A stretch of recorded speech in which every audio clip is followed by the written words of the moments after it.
ఒక్కొక్కసారి కాషాయం కట్టుకున్న వాళ్ళకన్నా గృహస్థాశ్రమంలో ఉన్న వాళ్ళు ఎక్కువ చదువుకున్న వాళ్ళు ఉండొచ్చు. నేను ఈ మాట ఆభిజాత్యంతోనో గొప్పతనానికో చెప్పట్లేదు, ఉన్నారు కూడా. నేను ఈ మాట అనకూడదు కానీ సన్యాసుల పేర్లు చెప్పను కానీ మన శ్రీభాష్యం అప్పలాచార్య స్వామి వారు కనపడితే వారికి నమస్కారం చేసే సన్యాసులు ఉన్నారు. ఎందుచేత అంటే కారణం ఏమిటంటే వారు గృహస్థాశ్రమంలో ఉన్నా వారు ఆ స్థితిని పొందారు వైష్ణవ సాంప్రదాయంలో, అంతటి మహానుభావుడై నిలబడ్డారు. అందుచేత కానీ గృహస్థాశ్రమంలో తాను ఎక్కువ జ్ఞానాన్ని పొందిన సన్యాసి కనపడితే గృహస్థు ముందు నమస్కారం చేస్తాడు. ఎందుచేత అంటే నియమం అటువంటిది. వాళ్ళు కాషాయం కట్టుకున్నంత మాత్రం చేత పవిత్రం.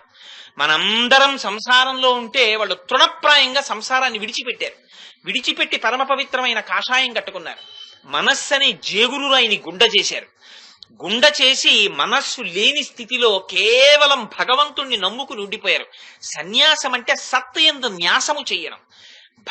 న్యాసం అంటే దాని యందే బుద్ధిని నిక్షేపించడం. భగవంతుని యందు తప్ప వేరొక దాని యందు వారి బుద్ధి ఉండదు. అందుకని శరీరాన్ని నిమిత్తంగా పెట్టుకుని భగవత్ కైంకర్యమునందే జీవితాన్ని పెట్టుకుంటారు. అది అటువంటి వాడు సన్యాసి. అందుకని అటువంటి సన్యాసులు కుంచకోళల్ని చేత పట్టుకుని వెడుతున్నారు. అంటే ఇప్పుడు అటువంటి భావనలో సన్యాసి వెడుతున్న దేవాలయం బాహ్యంలో వెడుతున్న గుడి కాదు. ఇటువంటి సన్యాసి అంటే భగవంతుని యొక్క కైంకర్యమును తప్ప వేరొక దానిని అపేక్షించినటువంటి పరమ భాగవతోత్తముడై ఆచార్య స్థాయిని పొందినటువంటి వ్యక్తి. అటువంటి మహాజ్ఞాని చేతిలో కుంచకోల ఉంటుంది. ఆయన వెళ్లి దేవాలయం తలుపులు తీస్తారు. అదే ఆ తాళాల గుత్తికే కుంచకోల అని పేరు. ఈ కుంచకోలట ఆంతరమునందేమిటో తెలుసా అండి? ఆ కుంచకోల ఇదిట. కుంచకోల ఇది చిన్ముద్ర అంటారు దీన్ని. ఈ చిన్ముద్ర యొక్క విశేషం అమ్మ బాబోయ్, ఒక్కొక్క స్తోత్రం, దక్షిణామూర్తి స్తోత్రంలో అయితే అసలు ఈ చిన్ముద్రే మొత్తం స్తోత్రం అంతా. ఆ చిన్ముద్ర గురువులు పట్టుతారు దాన్ని.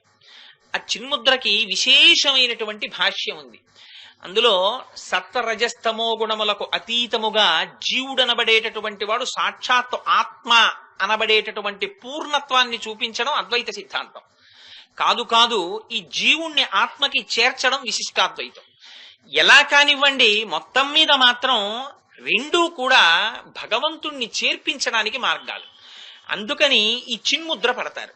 ఈ చిన్ముద్ర గురువులు పట్టేటటువంటి చిన్ముద్ర. ఈ చిన్ముద్ర ఇప్పటి వరకు ఈ వేలు బయట దాన్ని అన్నిటినీ చూపిస్తుంది. దేన్ని చూపించనివ్వండి, ఈ వేలుతో చూపిస్తాం. అది ఎంత చిత్రంగా వస్తుందో తెలియదు అలవాటు. అందరం కూడా ఇంకోటి ఏదైనా చెప్పవలసి వస్తే ఈ వేలుతో చూపిస్తాం. అక్కడండి, ఇక్కడండి, అక్కడికి వెళ్ళానా, ఇక్కడికి వెళ్ళానా అని. ఆఖరికి నేను విశాఖపట్నంలో పనిచేసేటప్పుడు కూడా ఇలా అంటాడు. ఇప్పుడు ఇలా చూపించేస్తే కనబడిపోతుందా విశాఖపట్నం? మొన్నేనండి తిరుపతి వెళ్ళొచ్చానంటాడు. ఇలా అంటే తిరుపతి కనపడుతుందా? అలా కనపడితే ఇంకే. అయినా చూపుడు వేలు అన్నింటినీ చూపిస్తూ ఉంటుంది. అంటే తను వేరు ప్రపంచం వేరని చూపిస్తుంటుంది. ద్వంద్వాలని చూపిస్తూ ఉంటుంది. ద్వంద్వాల్ని చూపించేటటువంటి జీవుణ్ణి పరమాత్మతో కలపడం, లేదా జీవుడు పరమాత్మయే అన్న స్థితిని పొందడం చిన్ముద్ర. అప్పుడు తను సత్వ రజస్తమో గుణములకు అతీతమైన స్థితిని పొందుతాడు. విప్రనారాయణుల వారి జీవితం గురించి తెలియనటువంటి వారు ఉండరు. ఆయన కారణ జన్ములు యథార్థమునకు. ఎందుచేతనంటే శ్రీ మహావిష్ణువు యొక్క మెడలో ఉండేటటువంటి వనమాల ఆ అంశలో జన్మించినటువంటి వారు విప్రనారాయణులు. ఒక దంపతులు ఎంతకాలానికి పిల్లలు కలగకపోతే అనేకమైనటువంటి దేవాలయాలకి వెళ్లి ప్రార్థన చేశారు. ప్రార్థన చేసి ఎట్టకేలకి ఆ శ్రీ మహావిష్ణువు యొక్క అనుగ్రహం కలిగి నేనే మీ కడుపున జన్మిస్తున్నాను అని వరమిచ్చారు. వరమిస్తే ఆయన జన్మించారు. సంప్రదాయంలో ఆయన గురించి చెప్పడం ఏం చెప్తారంటే శ్రీ మహావిష్ణువు మెడలో ఉండేటటువంటి ఆ వనమాల యొక్క అంశలో వారు జన్మించారని చెప్తారు. ఆయన పుట్టినప్పుడు సాక్షాత్తుగా భగవంతుని యొక్క స్వరూపంగా వచ్చిన వారు కనుక ఆయనకి విప్రనారాయణులు అని పేరు పెట్టుకున్నారు తల్లిదండ్రులు. విప్రుడు అంటే బ్రాహ్మణుడు, బ్రాహ్మణుడు అంటే ఆ బ్రాహ్మీతత్వమును కలిగినటువంటి వాడు. ఆ శ్రీమన్నారాయణుని అనుగ్రహము చేత జన్మసిద్ధముగా అటువంటి స్థితిని పొందినటువంటి కుమారుడు మాకు లభించాడనేటటువంటి ఆనందము చేత తల్లిదండ్రుల పిల్లవాడికి విప్రనారాయణుడు అనేటటువంటి పేరు నుంచారు. ఆ పిల్లవాడు పెరిగి పెద్దవాడయ్యాడు. అనేకమైనటువంటి విద్యలు నేర్చుకున్నాడు. ఆయన ఏం విప్రనారాయణుల వారు సామాన్యులు కారు. ఆ ఆళ్వారుల చరిత్రలో చాలా స్పష్టంగా ఒక విషయం రాశారు. ఆయనకి అనేకమైన విద్యలు తెలుసు, అనేక శాస్త్రాలు చదువుకున్నారు విప్రనారాయణుల వారు. కానీ ఆయనలో ఒక చింతన బయలుదేరింది. యుక్త వయస్సు వచ్చింది, వివాహం చేసుకోమన్నారు తల్లిదండ్రులు. ఆయన ఆలోచించారు. ఎంతమంది ఈ ప్రపంచంలో వివాహం చేసుకుని సంసారం అనేటటువంటి లంపటంలో పడిపోవట్లేదు? స్త్రీకి పురుషుడు, పురుషుడికి స్త్రీ, ఒకరి కష్టాన్ని ఒకరు భుజానికి ఎత్తుకోవడం. నిజానికి అసలు ఎవరి కష్టం వాడు పడవలసిందే, కానీ బాహ్యమునందు ఒకరి కష్టాన్ని ఒకరు భుజానికి ఎత్తుకున్నట్టు కనపడడం, దానివల్ల తామరతంపరగా సంసారం పెరగడం, కనపడకుండా బోలెడంత మంది బరువు మొయ్యడం, ఆఖరికి సంసార మగ్నుడవడం, పరమేశ్వరుణ్ణి మర్చిపోవడం. దీనికి అంతటికీ ప్రారంభం వివాహం కనుక అసలు నేను వివాహం చేసుకోవాలనుకున్నాను. మరి ఏమి చెయ్యాలని ఆలోచించారు. ఆలోచిస్తే ఆయనకి చిట్ట చివరికి అనిపించింది, భగవంతుడికి అన్నింటికన్నా అందున శ్రీ మహావిష్ణువు అలంకార ప్రియులు. ఆయనకి పుష్పార్చన, పుష్పములతోటి కైంకర్యము, బహుశः ఆయనకి ప్రీతి అప్రీతి ఉండవు కదా, భాగవతులకి అటువంటి సేవ చేయడం ఇష్టమై ఉండవచ్చు. అందుకని ఆయనకి రకరకాలైనటువంటి పుష్పాలతో, పరిమళ భరితమైనటువంటి పుష్ప మాలికలతో వారిని సేవించాలనుకున్నారు. అనుకుని ఒక గొప్ప పుష్పవాటికను ఒక దాన్ని నిర్మించారు. ఆ రంగనాథుడి ఆలయానికి దగ్గరలో నిర్మించి అనేక చెట్లు వేశారు. ఆ చెట్లకి అనేక రకములైనటువంటి పుష్పములుట. ఇంకా ఒక రకమైన పుష్పాలు కావు, ఎన్ని జాతుల పువ్వులో. అందులో అన్నారు చరిత్రలో, అందులోకి ప్రవేశిస్తే నందనవనంలోకి ప్రవేశించినట్లే అన్నారు. అంత అందంగా ఉండేదిట, అంత సువాసనాభరితంగా ఉండేదిట. ఆయన ఉదయం లేచి పువ్వులు కొయ్యడం మొదలు పెడితే ఎప్పుడు ఆ శ్రీమన్నారాయణుని యొక్క నామం చెప్పుకుంటూ ఇంక అసలు బహిర్ముఖులు అయ్యేవారు కాదు ఆయన. ఆ రంగురంగుల పువ్వులు కోసి మందారాలతో నందివర్ధనాలు కలపన, గులాబీ పూలతో ఇంకో పసుపు రంగు పూలు కలపన, ఎన్ని రకాల పువ్వులు ఎక్కడెక్కడ కడితే మాల అందంగా వస్తుంది. ఈ మాల పరమేశ్వరుడి మెడలో వేసుకున్నప్పుడు ఎంత పొడుగుంటే స్వామికి శ్రీదేవి భూదేవిలని అడ్డకుండా పక్క నుంచి వెడితే ఎంత అందంగా ఉంటుంది అని ఆలోచించుకుంటూ అన్ని మాలలు కట్టి ఆ మాలలన్నీ పట్టుకుని మధ్యాహ్నం వేళటికి ఆలయానికి వెళ్లి స్వామికి అలంకారమైన తరువాత ఆ పుష్పహారముల చేత అలంకృతుడైనటువంటి స్వామి యొక్క నగుమోముని మనస్సులో తలుచుకు పొంగిపోతూ బయటికొచ్చి ఏవో 4 ఇళ్ల ముందు నిలబడి, అమ్మా భవతి భిక్షాందేహి అని అడిగేవారట. ఆయన చేతిలో పడినటువంటి కబళాన్ని ఇంత శాస్త్రం తెలుసున్నవారు, అయ్యో నేను బ్రాహ్మణుడిగా జన్మించానని కూడా చూసుకోకుండా ఆ రహదారి మీదే నిలబడి లోపల శ్రీ మహావిష్ణువుని అనుభవించడం తప్ప వేరొకటి తెలియని వారు కనుక ఆ శ్రీమన్నారాయణునికి అక్కడే ఆ చేతితోనే పట్టుకుని దాన్ని నివేదన చేసి నోట్లో వేసుకునేవారట. మళ్ళీ ఆ నందనవనానికి వెళ్ళిపోయేవారు. నందనవనం అంటే ఆయన పెంచిన పూల తోట. అక్కడికి వెళ్లి మళ్ళీ ఆ చెట్లకన్నింటికి పువ్వులన్నీ జాగ్రత్తగా సంరక్షణ చేసుకోవడం. అందులో ఎంత గమ్మత్తైన మాట రాశారంటే, విప్రనారాయణుల వారు ఓ మాట చెప్తుండేవారట, కలుపు మొక్క తోటలోకి వస్తే దాన్ని వెంటనే తీసేసి చెడ్డవాడి సావాసంతో మంచివాడు పాడైపోయినట్టు కలుపు మొక్క సావాసంతో మంచి మొక్క పోతుందనేవారట. అని కలుపు మొక్కలు ఏరేస్తుండేవారట. ఇంత కష్టపడి ఆ తోట పని అంతా చేస్తుండేవారు. పుష్పమాలలన్నీ పట్టుకెళ్ళి ఇచ్చేవారు. అక్కడే ఓ చిన్న పర్ణశాల ఉండేది, ఆ పర్ణశాలలో ఉండేవారు మహానుభావుడు. నేను ప్రత్యేకించి పాశురం వెనక ఆళ్వారుల యొక్క జీవితాన్ని కొంచెం ఎక్కువగా ఎందుకు వివరణ చేస్తున్నాను అంటే, అసలు నిజంగా భగవానుడు పరవశించిపోయేది ఆ ఆళ్వారుల యొక్క చరిత్రవి. మనకి కూడా తొందరగా మనసులో లగ్నమయ్యేది ఆ ఆళ్వారుల యొక్క చరిత్ర. అది విని మనముద్ధరింపబడతాం. అది అందున భగవత్ సన్నిధానం ఇటువంటి పరమ పవిత్రమైన ధనుర్మాసం కనుక మనకి కూడా దానివల్ల ఒక పరిపూర్ణత ఏర్పడుతుంది అన్న ఉద్దేశ్యంతోనే ఆ పాశురము వెనక ఉన్న ఆళ్వారుల చరిత్రని కొంచెం ఒక 5 నిమిషాలు ఎక్కువ తీసుకుని చెప్తున్నాను. అది కారణం. సరే, అలా పుష్పవాటికని పెంచుతున్నటువంటి విప్రనారాయణులకు ఒకనాడు అకస్మాత్తుగా దేవదేవి అలివేణి అని ఇద్దరు. అలివేణి అంటే నల్ల తుమ్మెదల బారు వంటి జడలు కలిగినది, కేశపాశము కలిగినదని. వాళ్ళిద్దరు అక్క చెల్లెళ్ళు. వాళ్ళిద్దరు వేశ్యలు. వాళ్ళు రాజుగారి దగ్గర నాట్యాన్ని ప్రదర్శించి బహుమతులు పుచ్చుకుని వెళ్ళిపోతున్నారు. బాగా డసిపోయారు. వెళ్ళిపోతూ ఉండగా వాళ్ళకి ఆ గోడ పక్క నుంచి వెడుతుంటే మంచి సౌగంధభరితమైనటువంటి ఈ పుష్పవాటిక కనపడింది. ఎంత బాగుందిరా, ఈ పూల తోటలోకి వెళ్ళి కాసేపు కూర్చుందాం అక్క అంది చెల్లి. సరే పదమన్నారు. ఇద్దరూ కలిసి ఆ పుష్పవాటికలోకి వెళ్ళారు. చెట్ల కింద కూర్చుని చూసి ఆశ్చర్యపోయారు. ఏమి చెట్లు, ఎక్కడా చూసి ఎరగం, ఎన్ని చెట్లు, ఎన్ని పువ్వులు, ఎంత సువాసన, నిజంగా ఎవరు పెంచారు ఇదంతా అనుకునేటప్పటికీ విప్రనారాయణుల వారు కనపడ్డారు. వీళ్ళిద్దరూ వెళ్ళి ఆవిడికి కొంచెం అతిశయం ఎక్కువ, ఆ దేవదేవి అనబడేటటువంటి చెల్లెలికి. ఆ అతిశయంతో నన్ను చూస్తే ఎంతటి పురుషుడు కన్నెత్తి చూడకుండా ఉండలేడని ఒక అతిశయం ఆవిడికి. సహజంగా జన్మించినటువంటిది వేశ్యాకులం కనుక అటువంటి ఆభిజాత్యం కొంచెం ఎక్కువ. దాని మీద వెళ్లి ఆ విప్రనారాయణుల వారిని పలకరించింది. ఆయన బహిర్ముఖుడు కాలేదు. కాకుండా శ్రీమన్నారాయణ నామం చెప్పుకుంటూ ఆ పుష్పమాలలు కడుతున్నారు. అలివేణి నవ్వింది. నీ కక్కుటమారాలన్నీ ఇలాంటి వాడి దగ్గర, ఆయన సాక్షాత్తుగా విష్ణువుని నమ్ముకున్నవాడే, ఆయన చుట్టూ నువ్వు ఎన్ని మార్లు తిరిగి మాట్లాడితే మాత్రం ఆయన నీ వంక చూస్తాడు అంది. ఆ మాటకి పౌరుషం వచ్చింది దేవదేవికి. అసలు ఆవిడ పూర్వజన్మలో కుబ్జ అని రాశారు. కుబ్జ అంటే శ్రీకృష్ణ పరమాత్మ కుబ్జకి దగ్గర గంధం పుచ్చుకున్నారు. ఆ కుబ్జ యొక్క అంశలో వచ్చింది ఆవిడకి చిట్ట చివర కోరికుండిపోయి మళ్లీ పుట్టింది అన్నారు. అందుకని ఆ దేవదేవి ఆ ప్రతిజ్ఞ చేసింది అలివేణితోటి, నువ్వు చూస్తుండు, ఈ బ్రాహ్మణుడు నా వంక చూడలేదు కదా, ఇతను నా వంక చూసి నా యొక్క అందచందముల చేత చిత్తైపోయి ఏ పుష్ప కైంకర్యాన్ని పరమాత్మకి చేస్తున్నాడో దాన్ని మరిచిపోయి నా వెంట కుక్క పిల్ల తిరిగినట్టుగా తిరిగేటట్టు చెయ్యకపోతే నన్ను అడిగింది. ఎంతకాలం పందెమంది వాళ్ళక్క అంటే ఈవిడంది 6 నెలలలో ఆయన్ని తోట మరిపించి మన ఇంటికి తీసుకొస్తానంది. అలా తీసుకురాలేకపోతే అంది, నేను నీకు సేవకురాలనైపోతానంది. తీసుకొస్తే అంది చెల్లెలు, నేను నీకు సేవకురాలవుతానంది అక్క. అక్కకి విప్రనారాయణుల వారి మీద నమ్మకం, చెల్లెలకి తన అందచందాల మీద నమ్మకం. సరే, ఈవిడ మెల్లిగా మరునాడు కాషాయాంబరములు ధరించింది. ఆ సాక్షాత్తుగా శ్రీ మహావిష్ణువుని సేవించేటటువంటి మహాభక్తురాలిలా తయారై వచ్చింది. వచ్చి, మహానుభావ ఏం చెప్పమంటావయ్యా, ఏదో వేశ్యగా జన్మించాను, కానీ ఆ జీవితంలో ఏమి సుఖం ఉంది, అందరూ ఈ పాంచభౌతికమైనటువంటి శరీరములో ఉండేటటువంటి అందాన్ని చూసి అనుభవించి విసిరేసేవాళ్లే. ఇన్నాళ్లకి నా బుద్ధి స్మృతిని పొందింది, భగవంతుడి పాదములు చేరాలనుకుంటున్నాను, కానీ నీ వంటి మహానుభావుడి పాదములు పట్టుకుంటే భగవంతుణ్ణి చేరుకోవడం తేలిక అన్న పూనికతో నీ వద్దకు వచ్చాను. నన్ను తిరస్కరించక నీతో పాటుగా ఈ పుష్పవాటికకి సేవ చేసేటటువంటి అదృష్టాన్ని నాకు కటాక్షించు. ఈ చెట్లని సాకుతాను, వీటికి పూసిన పువ్వులు రంగనాథుడికి వెళతాయి కనుక నాకు ఇంత పుణ్యలేశం అబ్బుతుందని అడిగింది.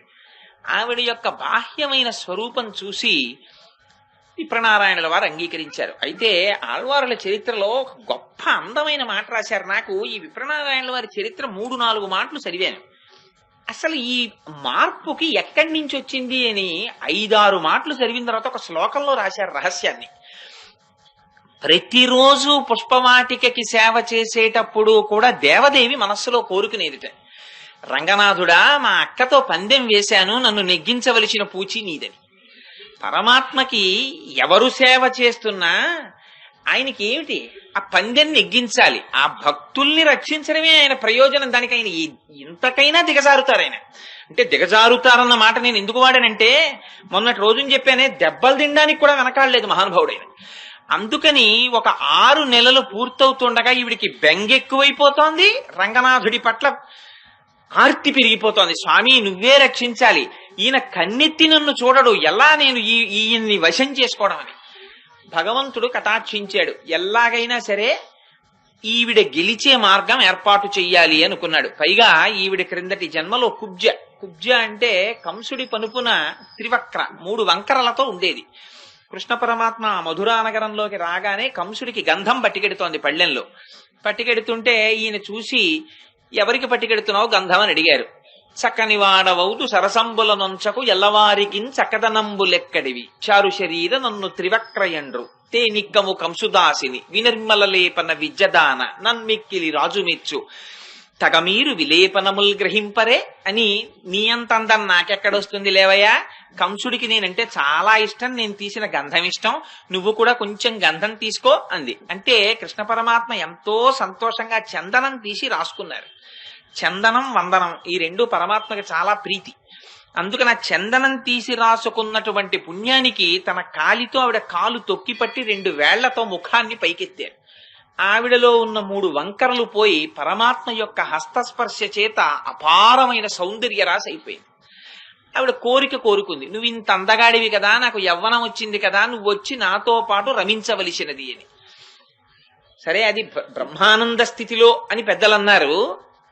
ఆవిడ తుట్టతుదన శరీరం విడిచిపెట్టేటప్పుడు కృష్ణ పరమాత్మతో రమించాలన్న కోరికతో శరీరం విడిచిపెట్టింది అని రాశారు చరిత్రలో.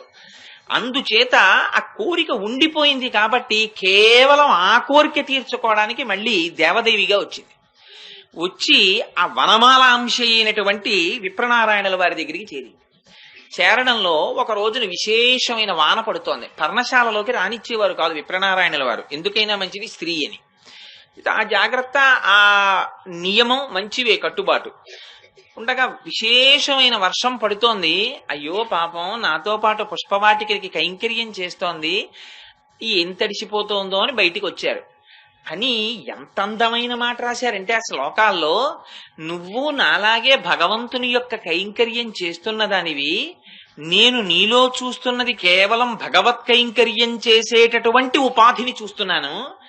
ఆ ఉపాధి వర్షం చేత తడిసి దెబ్బ తినడం నాకు ఇష్టం లేదు, అందుకని నువ్వు పర్ణశాలలో ఈనాటి రాత్రి ప్రవేశించి విశ్రమించవచ్చు అన్నారు. ఇదే అదును కోసం చూస్తోంది దేవదేవి. ఆ పర్ణశాలలో ప్రవేశించింది. ఎంత అందమైన మాటలు రాసేశారంటే నిజంగా ఆ చరిత్ర శ్లోకాల్లో, ఎంత పేరుకున్న నెయ్యైనా అగ్నిహోత్రం దగ్గరికి వెడితే కరుగుతుంది అన్నారు. ఇంకా చాలా, అంతకన్నా అక్కర్లేదు వ్యాఖ్యానం. అందుకని సమాగమం కలిగితే ఇహ పుష్పవాటిక పోయింది, రంగనాథుడు పోయాడు, పుష్పకైంకర్యం పోయింది, ఇంకా దేవదేవి సేవ మొదలైంది. ఇంకా ఈవిడ ప్రతిజ్ఞ నెరవేర్చుకోవాలి. బాగా ఈయన నాకు వశుడయ్యాడన్న తర్వాత మెల్లిగా ఇంటికి తీసుకెళ్ళిపోయింది. ఇంటికి వెళ్ళిపోయాడు, పూల తోట వదిలేశాడు. వెళ్ళిపోయి ఆవిడ ఇంట్లో ఉంటుండేవాడు. అక్క చూశావా నా ప్రతిజ్ఞ నెగ్గించుకున్నానని ప్రతిరోజు మురిసిపోయేది. ఒకనాడు వారి తల్లి అంది, ఇలా ప్రతిజ్ఞలు చేయడాలును ఆయనే ప్రతి ఇంటి ముందు నిలబడి ఓ కబళం అడిగి ఆ కబళం తినేటటువంటి బ్రాహ్మల్ని మన ఇంటికి తీసుకొస్తే ప్రయోజనం ఏమిటి? ఈ ప్రతిజ్ఞలు ఏదో రాజుల మీద పట్టాలి, జమీందారుల మీద పట్టాలి. ఇదేమి ప్రతిజ్ఞ? దీనివల్ల మనకు ఉపయోగం ఏమిటి? ఈయన్ని తీసుకొచ్చి పైగా ముప్పొద్దులా భోజనం ఒకటి మనకి ఎందుకు వచ్చింది అని పంపించేయమంటే ఆవిడ కూడా సమయానికి అంగీకరించింది. ఈయన్ని పట్టుకుని బయటికి తోసేశారు. బయటికి తోసేస్తే పాపం ఈయన దేవదేవిని చూడకుండా ఉండలేక పిచ్చి బ్రాహ్మడు పక్కింటి అరుగు మీద పడుకున్నాడు. ఈవిడ ఎప్పుడోప్పుడు బయటకు వస్తుంది కదా, కనీసం చూసి తృప్తి పొందుదామని పక్క అరుగు మీద పడుకుంటే, ఆయన ఇంతగా కైంకర్యం చేసిన వారు కదా. ఇది అమ్మవారు చూసింది, లక్ష్మీదేవి చూసి, రంగనాథుడు ఏకాంత సేవ చేసిన తరువాత నేను ఇవేవి కృతకంగా కల్పించలేదండి, యథార్థంగా శ్లోకాల్లోంచే చెప్తున్నాను తాత్పర్యం. చాలా పరమ ప్రీతితో అమ్మవారి చెయ్యి పట్టుకున్నారట స్వామి. అమ్మవారు అందిట, నీకింత కైంకర్యం చేసిన వాడు పక్కింటి అరుగు మీద పడుకున్నాడు, దేవదేవి కనపడకుండా. నువ్వు ఏకాంత సేవ అయిపోయాక నా చెయ్యి పట్టుకుంటున్నావు, ఆయనకి దేవదేవి చెయ్యి పట్టుకునే అదృష్టాన్ని ఇచ్చి నువ్వు నా చెయ్యి పట్టుకోంది. అంటే భగవానుడికి ఏం చెయ్యాలో అర్థం కాక ఆయన దగ్గర తిరువారాధన అని చేస్తారు వైష్ణవ సాంప్రదాయంలో. ఒక కంచంలో 5 గిన్నెలు లాంటివి పెట్టి, 5 గిన్నెల్లో మళ్ళీ మధ్యలో 5 గిన్నెల్లోనూ నీళ్లు పెడతారు, మధ్య గిన్నెలో తిరువారాధన పాత్ర అంటారు. అందులో నీళ్లు 5 నీళ్లుంటాయి, మధ్యలో దాంట్లో కూడా నీళ్లుంటాయి. ఆ పాత్రని ఆయనే తీసేశారు అక్కడి నుంచి. అది స్వర్ణ పాత్ర. తీసేసి గబగబా దేవదేవి ఇంటికి వెళ్లి తలుపు కొట్టి, నేను స్వయంగా విప్రనారాయణుల వారి శిష్యుణ్ణి, మీరు ఆయన ఏమీ ఇవ్వలేదని ఇంటికి రానివ్వట్లేదుట, ఇదిగో కాంచన పాత్ర పంపించారు, ఇప్పుడు వచ్చి ఆయన్ని తీసుకెళ్ళండి అని ఆ పాత్ర ఇచ్చారు. వాళ్ళ అమ్మ ఆ పాత్ర తీసుకుని చాలా మురిసిపోయి ఆ పాత్ర ఇంట్లో పెట్టుకుని దేవదేవిని పిలిచి వెళ్ళి తీసుకురమ్మంది. వాళ్ళు వచ్చి గబగబా పాపం ఈయన్ని తీసుకెళ్లారు. కానీ ఆ దేవదేవికి పూర్వ సంబంధం వల్ల మీ శిష్యుడు వచ్చి బంగారం పాత్ర ఇచ్చాడు, అందుకని నిన్ను రప్పిస్తున్నానంటే మనసు ఖేదపడుతుందేమోలే, వెరి బ్రాహ్మడికి చెప్పడం ఎందుకు ఆ మాట అని చెప్పేసి, ఈయనకి తెలియదా ఏమిటి మళ్ళీ చెప్పడం ఎందుకని ఆవిడ ఊరుకుంది. ఈయనకి అసలు ఈ విషయం తెలియదు, రంగనాథుడు బంగారు పాత్ర ఇచ్చినట్టు. ఈయన సంతోషంగా వెళ్ళిపోయాడు, మళ్ళీ కులాసాగా వాళ్ళ ఇంట్లో గడుపుతున్నాడు కాలం. గడుపుతుంటే తెల్లవారిపోయింది. అర్చకులు వచ్చి దేవాలయం తలుపులు తీశారు. ఎదురుగుండా 5 పాత్రలలో మధ్య పాత్ర లేదు. లేకపోతే భయపడి రాజుకు చెప్పారు. చెప్తే ఆ నోట భటులు వెళ్లారు, రాజుగారికి చెప్పారు. చెప్పేటప్పటికే స్వామివారి సన్నిధానంలో ఉండవలసినటువంటి 5 పాత్రలలో మధ్య పాత్ర ఎందువల్ల పోయింది? ఇది అర్చకులకి తప్ప వేరొకరికి తెలిసే అవకాశం లేదు. ప్రతిదానికి పాపం వాళ్ళొకళ్ళు దొరికిపోతారు అమాయకంగా దేవుడి దగ్గర తిరిగినందుకు. అందుకని మీకు తెలియకుండా ఉండదు, చెప్పండి అన్నారు. మళ్ళీ ఎవరిని పట్టుకుంటారు వీళ్ళు? మళ్ళీ ఆ స్వామి పాదాలు పట్టుకున్నారు. ఇదేమన్యాయం అయ్యా స్వామి, రాత్రి మేమే కదా నీకు ఏకాంత సేవ చేసి తలుపు లేచి వెళ్ళాం, అప్పుడు 5 ఉన్నాయి, పొద్దున్న లేచి వచ్చేటప్పటికి తాళాలు ఉన్నాయి, తాళాలు తీస్తే పాత్ర లేదు, కాబట్టి పాత్రలన్నీ ఉన్న తర్వాత మేము వెళ్ళిపోయాం, ఆ తర్వాత ఉన్నది నువ్వున్నావు, తర్వాత పాత్ర లేదు, ఇంకా తర్వాత మాట మేము అనం, కానీ దానికి మమ్మల్ని మాత్రం బాధ్యుణ్ణి చేయకుని పాదాలు నమ్ముకున్నందుకన్నారు. అంటే మళ్ళీ వీళ్ళని రక్షించాలి పాపం. అందుకని ఆయన ఈలోగా భటులు అల్లరి ఊరంతా అయ్యో దేవాలయంలో పాత్ర కనపట్టలేదటని చెప్పుకుంటున్నారు. ఈ దేవదేవి ఇంట్లో పనిచేసే పని మనిషి ఒకత్త రహదారిలో వెళ్ళిపోతోంది. ఏదైనా పోయిందంటే ఇంకా చిలవలు పలవలు అయిపోతుంది కదండి. ఇంట్లో 5,000 పోయిందని వాడు చెప్తే 4 సందులు దాటేటప్పటికి అది 5 లక్షలు అయిపోతుంది. అబ్బోయ్ ఎలాంటి ఆఫీసులో పనిచేస్తున్నాడండి, ఎందుకుండదు అని ఇంకా అసలు ఆయన క్యారెక్టర్కే అససినేషన్ వచ్చేస్తుంది. అందుకని అలా చిలవల పలవలు అయిపోయి ఆ గిన్నె ఇంత గిన్నె అంటే అంత గిన్నె అంటే అంత గిన్నె అంటే చెప్పుకుంటుంటే ఈ పని మనిషి వెళ్ళిపోతున్నది ఉన్నది ఊరుకోకుండా ఎంత గిన్నె మా అమ్మగారింట్లో ఉన్న బంగారం గిన్నె అంత ఉంటుందా అంది. అంటే మీ అమ్మగారింట్లో ఇది రాజభటులు వింటున్నారు, మీ అమ్మగారింట్లో బంగారం గిన్నె ఎక్కడదన్నారు. ఈలోగా రంగనాథుడు రాజుగారికి కల్లోకి వచ్చాడు. వచ్చి అసలు ఆ విప్రనారాయణకి శిష్యులు లేరు, నేనే పట్టుకెళ్ళి ఇచ్చానన్నాడు. అంటే రాజుగారు ఆశ్చర్యపోయి ఇదేమిటయా, నిన్ను నమ్ముకున్న బ్రాహ్మణ్ణి వేశ్య దగ్గరికి చేర్చడానికి నువ్వు మళ్ళీ ఆయనకి శిష్యుడి వేషం వేసుకుని గుళ్ళో పాత్ర పట్టుకెళ్ళి వేశ్యకి ఇచ్చావా అన్నాడు. ఆయన అన్నాడు నీకు అనవసరం, నా పాత్రని పట్టుకెళ్ళా, ఇన్ని ప్రశ్నలు వేయడానికి నీకున్న అధికారం ఏమిటన్నాడు. అంటే ఆ రాజుగారు నిజమే బాబు నాకెందుకు వచ్చింది, గుళ్ళో పాత్ర అయింది, గుళ్ళో పాత్ర ఏమిటి, నా పోస్ట్ అయింది, ఇంకొంచెం ఏమైనా మాట్లాడితే తెల్లారేపటికి రాజ్యభ్రష్టత్వం వస్తుంది అని అలాగే మహాప్రభు విడుదల చేసేస్తామన్నారు. ఆ పాత్ర తీసుకుని వాళ్ళని విడిచిపెట్టన్నారు. ఈ మాట రాజుగారు నిండు కొలువులో ప్రకటించి విప్రనారాయణ ఆ పాత్ర తెచ్చినటువంటి వాళ్ళు నీకు శిష్యులు లేరట, రాత్రి రంగనాథుడు చెప్పాడు ఆయనే పట్టుకొచ్చారట పాత్ర, నిన్ను విడుదల చేస్తున్నామన్నారు. అప్పుడు ఆయన బుద్ధి మారింది. అరేరే నా కోసమని దేవాలయంలో పాత్ర తెచ్చి నాకు ఒక వేశ్యా సంగమాన్ని కల్పించడానికి దిగొచ్చాడా మా స్వామి. అంతటి దయాశాలి పాదములు విడిచిపెట్టి ఆయన పుష్పకైంకర్యం విడిచిపెట్టి తొట్టకు ఒక వేశ్య లంపటంలో చిక్కుకున్నానా అని బెంగ పెట్టుకుని ఇంక నేను స్వామి ఇంతకాలం నీ సేవకుండని గొప్పగా పిలుచుకునేవాణ్ణి, ఇంక నేను అలా పిలుచుకొని ఇవాళ నుంచి నేను నీ భక్తుల యొక్క పాద రేణువని పేరు పెట్టుకుంటానని భక్తాంఘ్రి రేణు పరకాల యతీంద్ర మిశ్రాన్ అని అందుకొచ్చింది. ఆయన భక్తాంఘ్రి రేణువు అని పెట్టుకున్నారు. ఆ భగవంతుణ్ణి నమ్ముకున్న భాగవతుల పాదములకు అంటుకున్న రజోధూళిని నేనని పెట్టుకున్నారు అని ఆ దేవదేవిలో కూడా విశేషమైనటువంటి మార్పు వచ్చింది. ఇద్దరు ఆ భగవంతుడి కైంకర్యం చేసుకున్నారు, తుట్టతుటన ఆ స్వామిలో లీనమైపోయారు. ఆ పరమేశ్వరుడి లీలలు అంత చిత్రాతి చిత్రంగా ఉంటాయి. గత జన్మలలో మనం చేసుకున్నటువంటి సంస్కారములు ఎటువంటి స్థితికి తీసుకెడతాయో చూడండి. ఆ విప్రనారాయణుల వారు ఆళ్వారులలో ఒకరు. ఆ ఆళ్వారులని ఇవాళ విప్రనారాయణుల్ని అమ్మవారు స్తోత్రం చేస్తోంది ఈ పాశురంలో.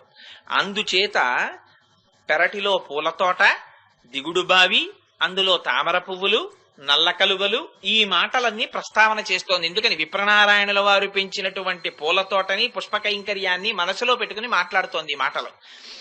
సరే అందులో అంటుంది, ఓ పూర్ణురాలా అదిగో తెల్లవారిపోతోంది, తెల్లవారిపోతోందనడానికి గుర్తు నీకు తెలియడం లేదా? నీ పెరటి తోటలోని దిగుడు బావిలో ఉన్నటువంటి నల్ల కలువలు ముకిలించుకుంటున్నాయి, ఎర్ర తామరలు విచ్చుకుంటున్నాయి. అంటే ఆవిడంది నల్ల కలువలు ముడుచుకుంటున్నాయని ఎర్ర తామరలు వికసిస్తున్నాయని మీకు ఎలా తెలిసింది? మీ ముఖముల కాంతే మీరు ఆ ఆకాశంలో ఉన్నప్పుడు చూసుకుని అవి ప్రతిఫలించగా తామరలు వికసిస్తున్నాయని అనుకుంటున్నారు. మీరు మా పెరటిలో ఉన్న బావిలో ఉన్న పువ్వులు విచ్చుకున్నాయో లేదో చూశారా అని అడిగింది. అడిగితే ఆవిడంది అయ్యో అది కాదు, ఆ వచ్చినటువంటి గోపికలు అన్నారు అది కాదమ్మా, మేము యథార్థం చెప్తున్నాం, మేము వచ్చేటప్పుడు బయట చూసినటువంటి పొలాలలో విచ్చుకున్నటువంటి పుష్పములను బట్టి ఇక్కడ దిగుడు బావిలో ఉన్నటువంటి పుష్పములు కూడా విచ్చుకున్నాయనేటటువంటి విశ్వాసంతో మేము ఈ మాట మాట్లాడుతున్నాము అన్నారు. కానీ అసలు ఇంది లోపల నిక్షేపించినటువంటి రహస్యం వేరు. తామర పువ్వులు విచ్చుకోవడం, నల్ల కలువలు ముడుచుకోవడం, ఈ రెండింటికి సంబంధం సూర్యుడితోటి. సూర్య భగవానుడు ఉదయించగానే తామర పువ్వులన్నీ వికసిస్తాయి, కలువ పువ్వులన్నీ ముడుచుకుంటాయి. దీన్ని విరాట పర్వంలో తిక్కన గారు ఎంత దూరం తీసుకెళ్లారంటే సూర్యుణ్ణి, ఆయన విరాట పర్వంలో ఒక అద్భుతమైన పద్యం రాశారు తిక్కనామాచ్యుల వారు. అందులో అంటారు, నీరజాకరములు నిష్టయై చేసిన భవ్యతపంబు ఫలమనంగా దినసముఖాకి నందిత చక్రయుగ్మ కంబులయనురాగంపు బ్రూవనంగా హరిహర బ్రహ్మ మహానుభావంబులొక్కటింగాగరగిన గట్టియనగా అతుల వేదత్రయ లతికాచయము పెనుబొందన్ పుట్టెడు మూలకందమనగా జన సమాజ కర పుట హృదయ సరోజములకు ముకుళనంబును జృంభణంబును నర్చి భానుబింబంబు పూర్వాద్రిపై విలింగే అన్నారు. ఆ సూర్యబింబం వచ్చేటప్పటికిట జన సమాజ కర్ర పుట హృదయ సరోజములకు ముకుళనంబును జృంభణంబును కలుగుతాయిట. అంటే లోపల ఉండేటటువంటి హృదయ పద్మములు వికసిస్తాయిట. అమ్మయ్య తెల్లవారిందని అందరూ జాగృతిలోకి వస్తారు. ఈ కరపుటములున్నాయే, ఈ చేతుల యొక్క చివరి భాగములు ఇవి కలుసుకుంటాయిట, అంటే ముకుళించుకుంటాయిట, ఇలా వచ్చి కలుసుకుంటాయిట. అంటే అందరూ సూర్యుడికి నమస్కారం చేస్తారు. దీన్ని ఎంత అందంగా చెప్పారంటే చేతులనే కలువలు ముడుచుకుంటున్నాయి, లోపల హృదయములనేటటువంటి సరోజములు, ఆ హృదయములనేటటువంటి పద్మములు విచ్చుకుంటున్నాయి. అలా సూర్యుడు చేసినట్టు ఇక్కడ కూడా తామర పద్మములు వికసిస్తున్నాయిట, ఆ లోపల నల్ల కలువలు ముడుచుకుంటున్నాయిట. ఈ మాట చెప్పడంలో చాలా గంభీరమైనటువంటి విషయాన్ని ప్రస్తావన చేస్తోంది ఆవిడ.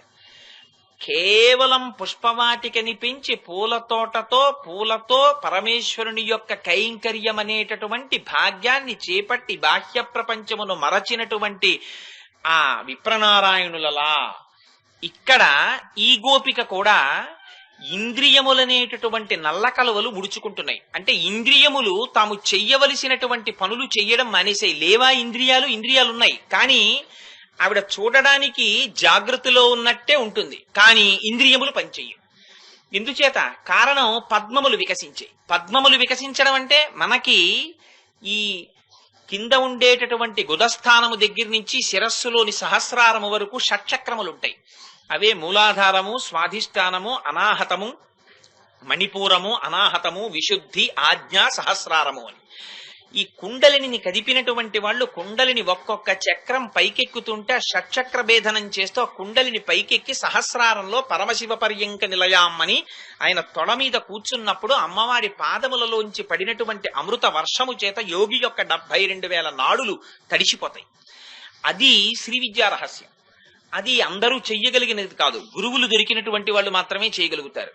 అందుచేత ఇవాళ పద్మములు వికసించి షట్చక్ర భేదనం చేసినటువంటి యోగికి బయట ఇంద్రియములన్నీ అంతర్ముఖమైపోయినట్టు, అవి ఉండి పని చెయ్యనట్టు నల్ల కలువలు ముకుళించుకున్నాయి, పద్మములు వికసిస్తున్నాయి. కాదు కాదు, ఇందులోనే ఇంకొక రహస్యం.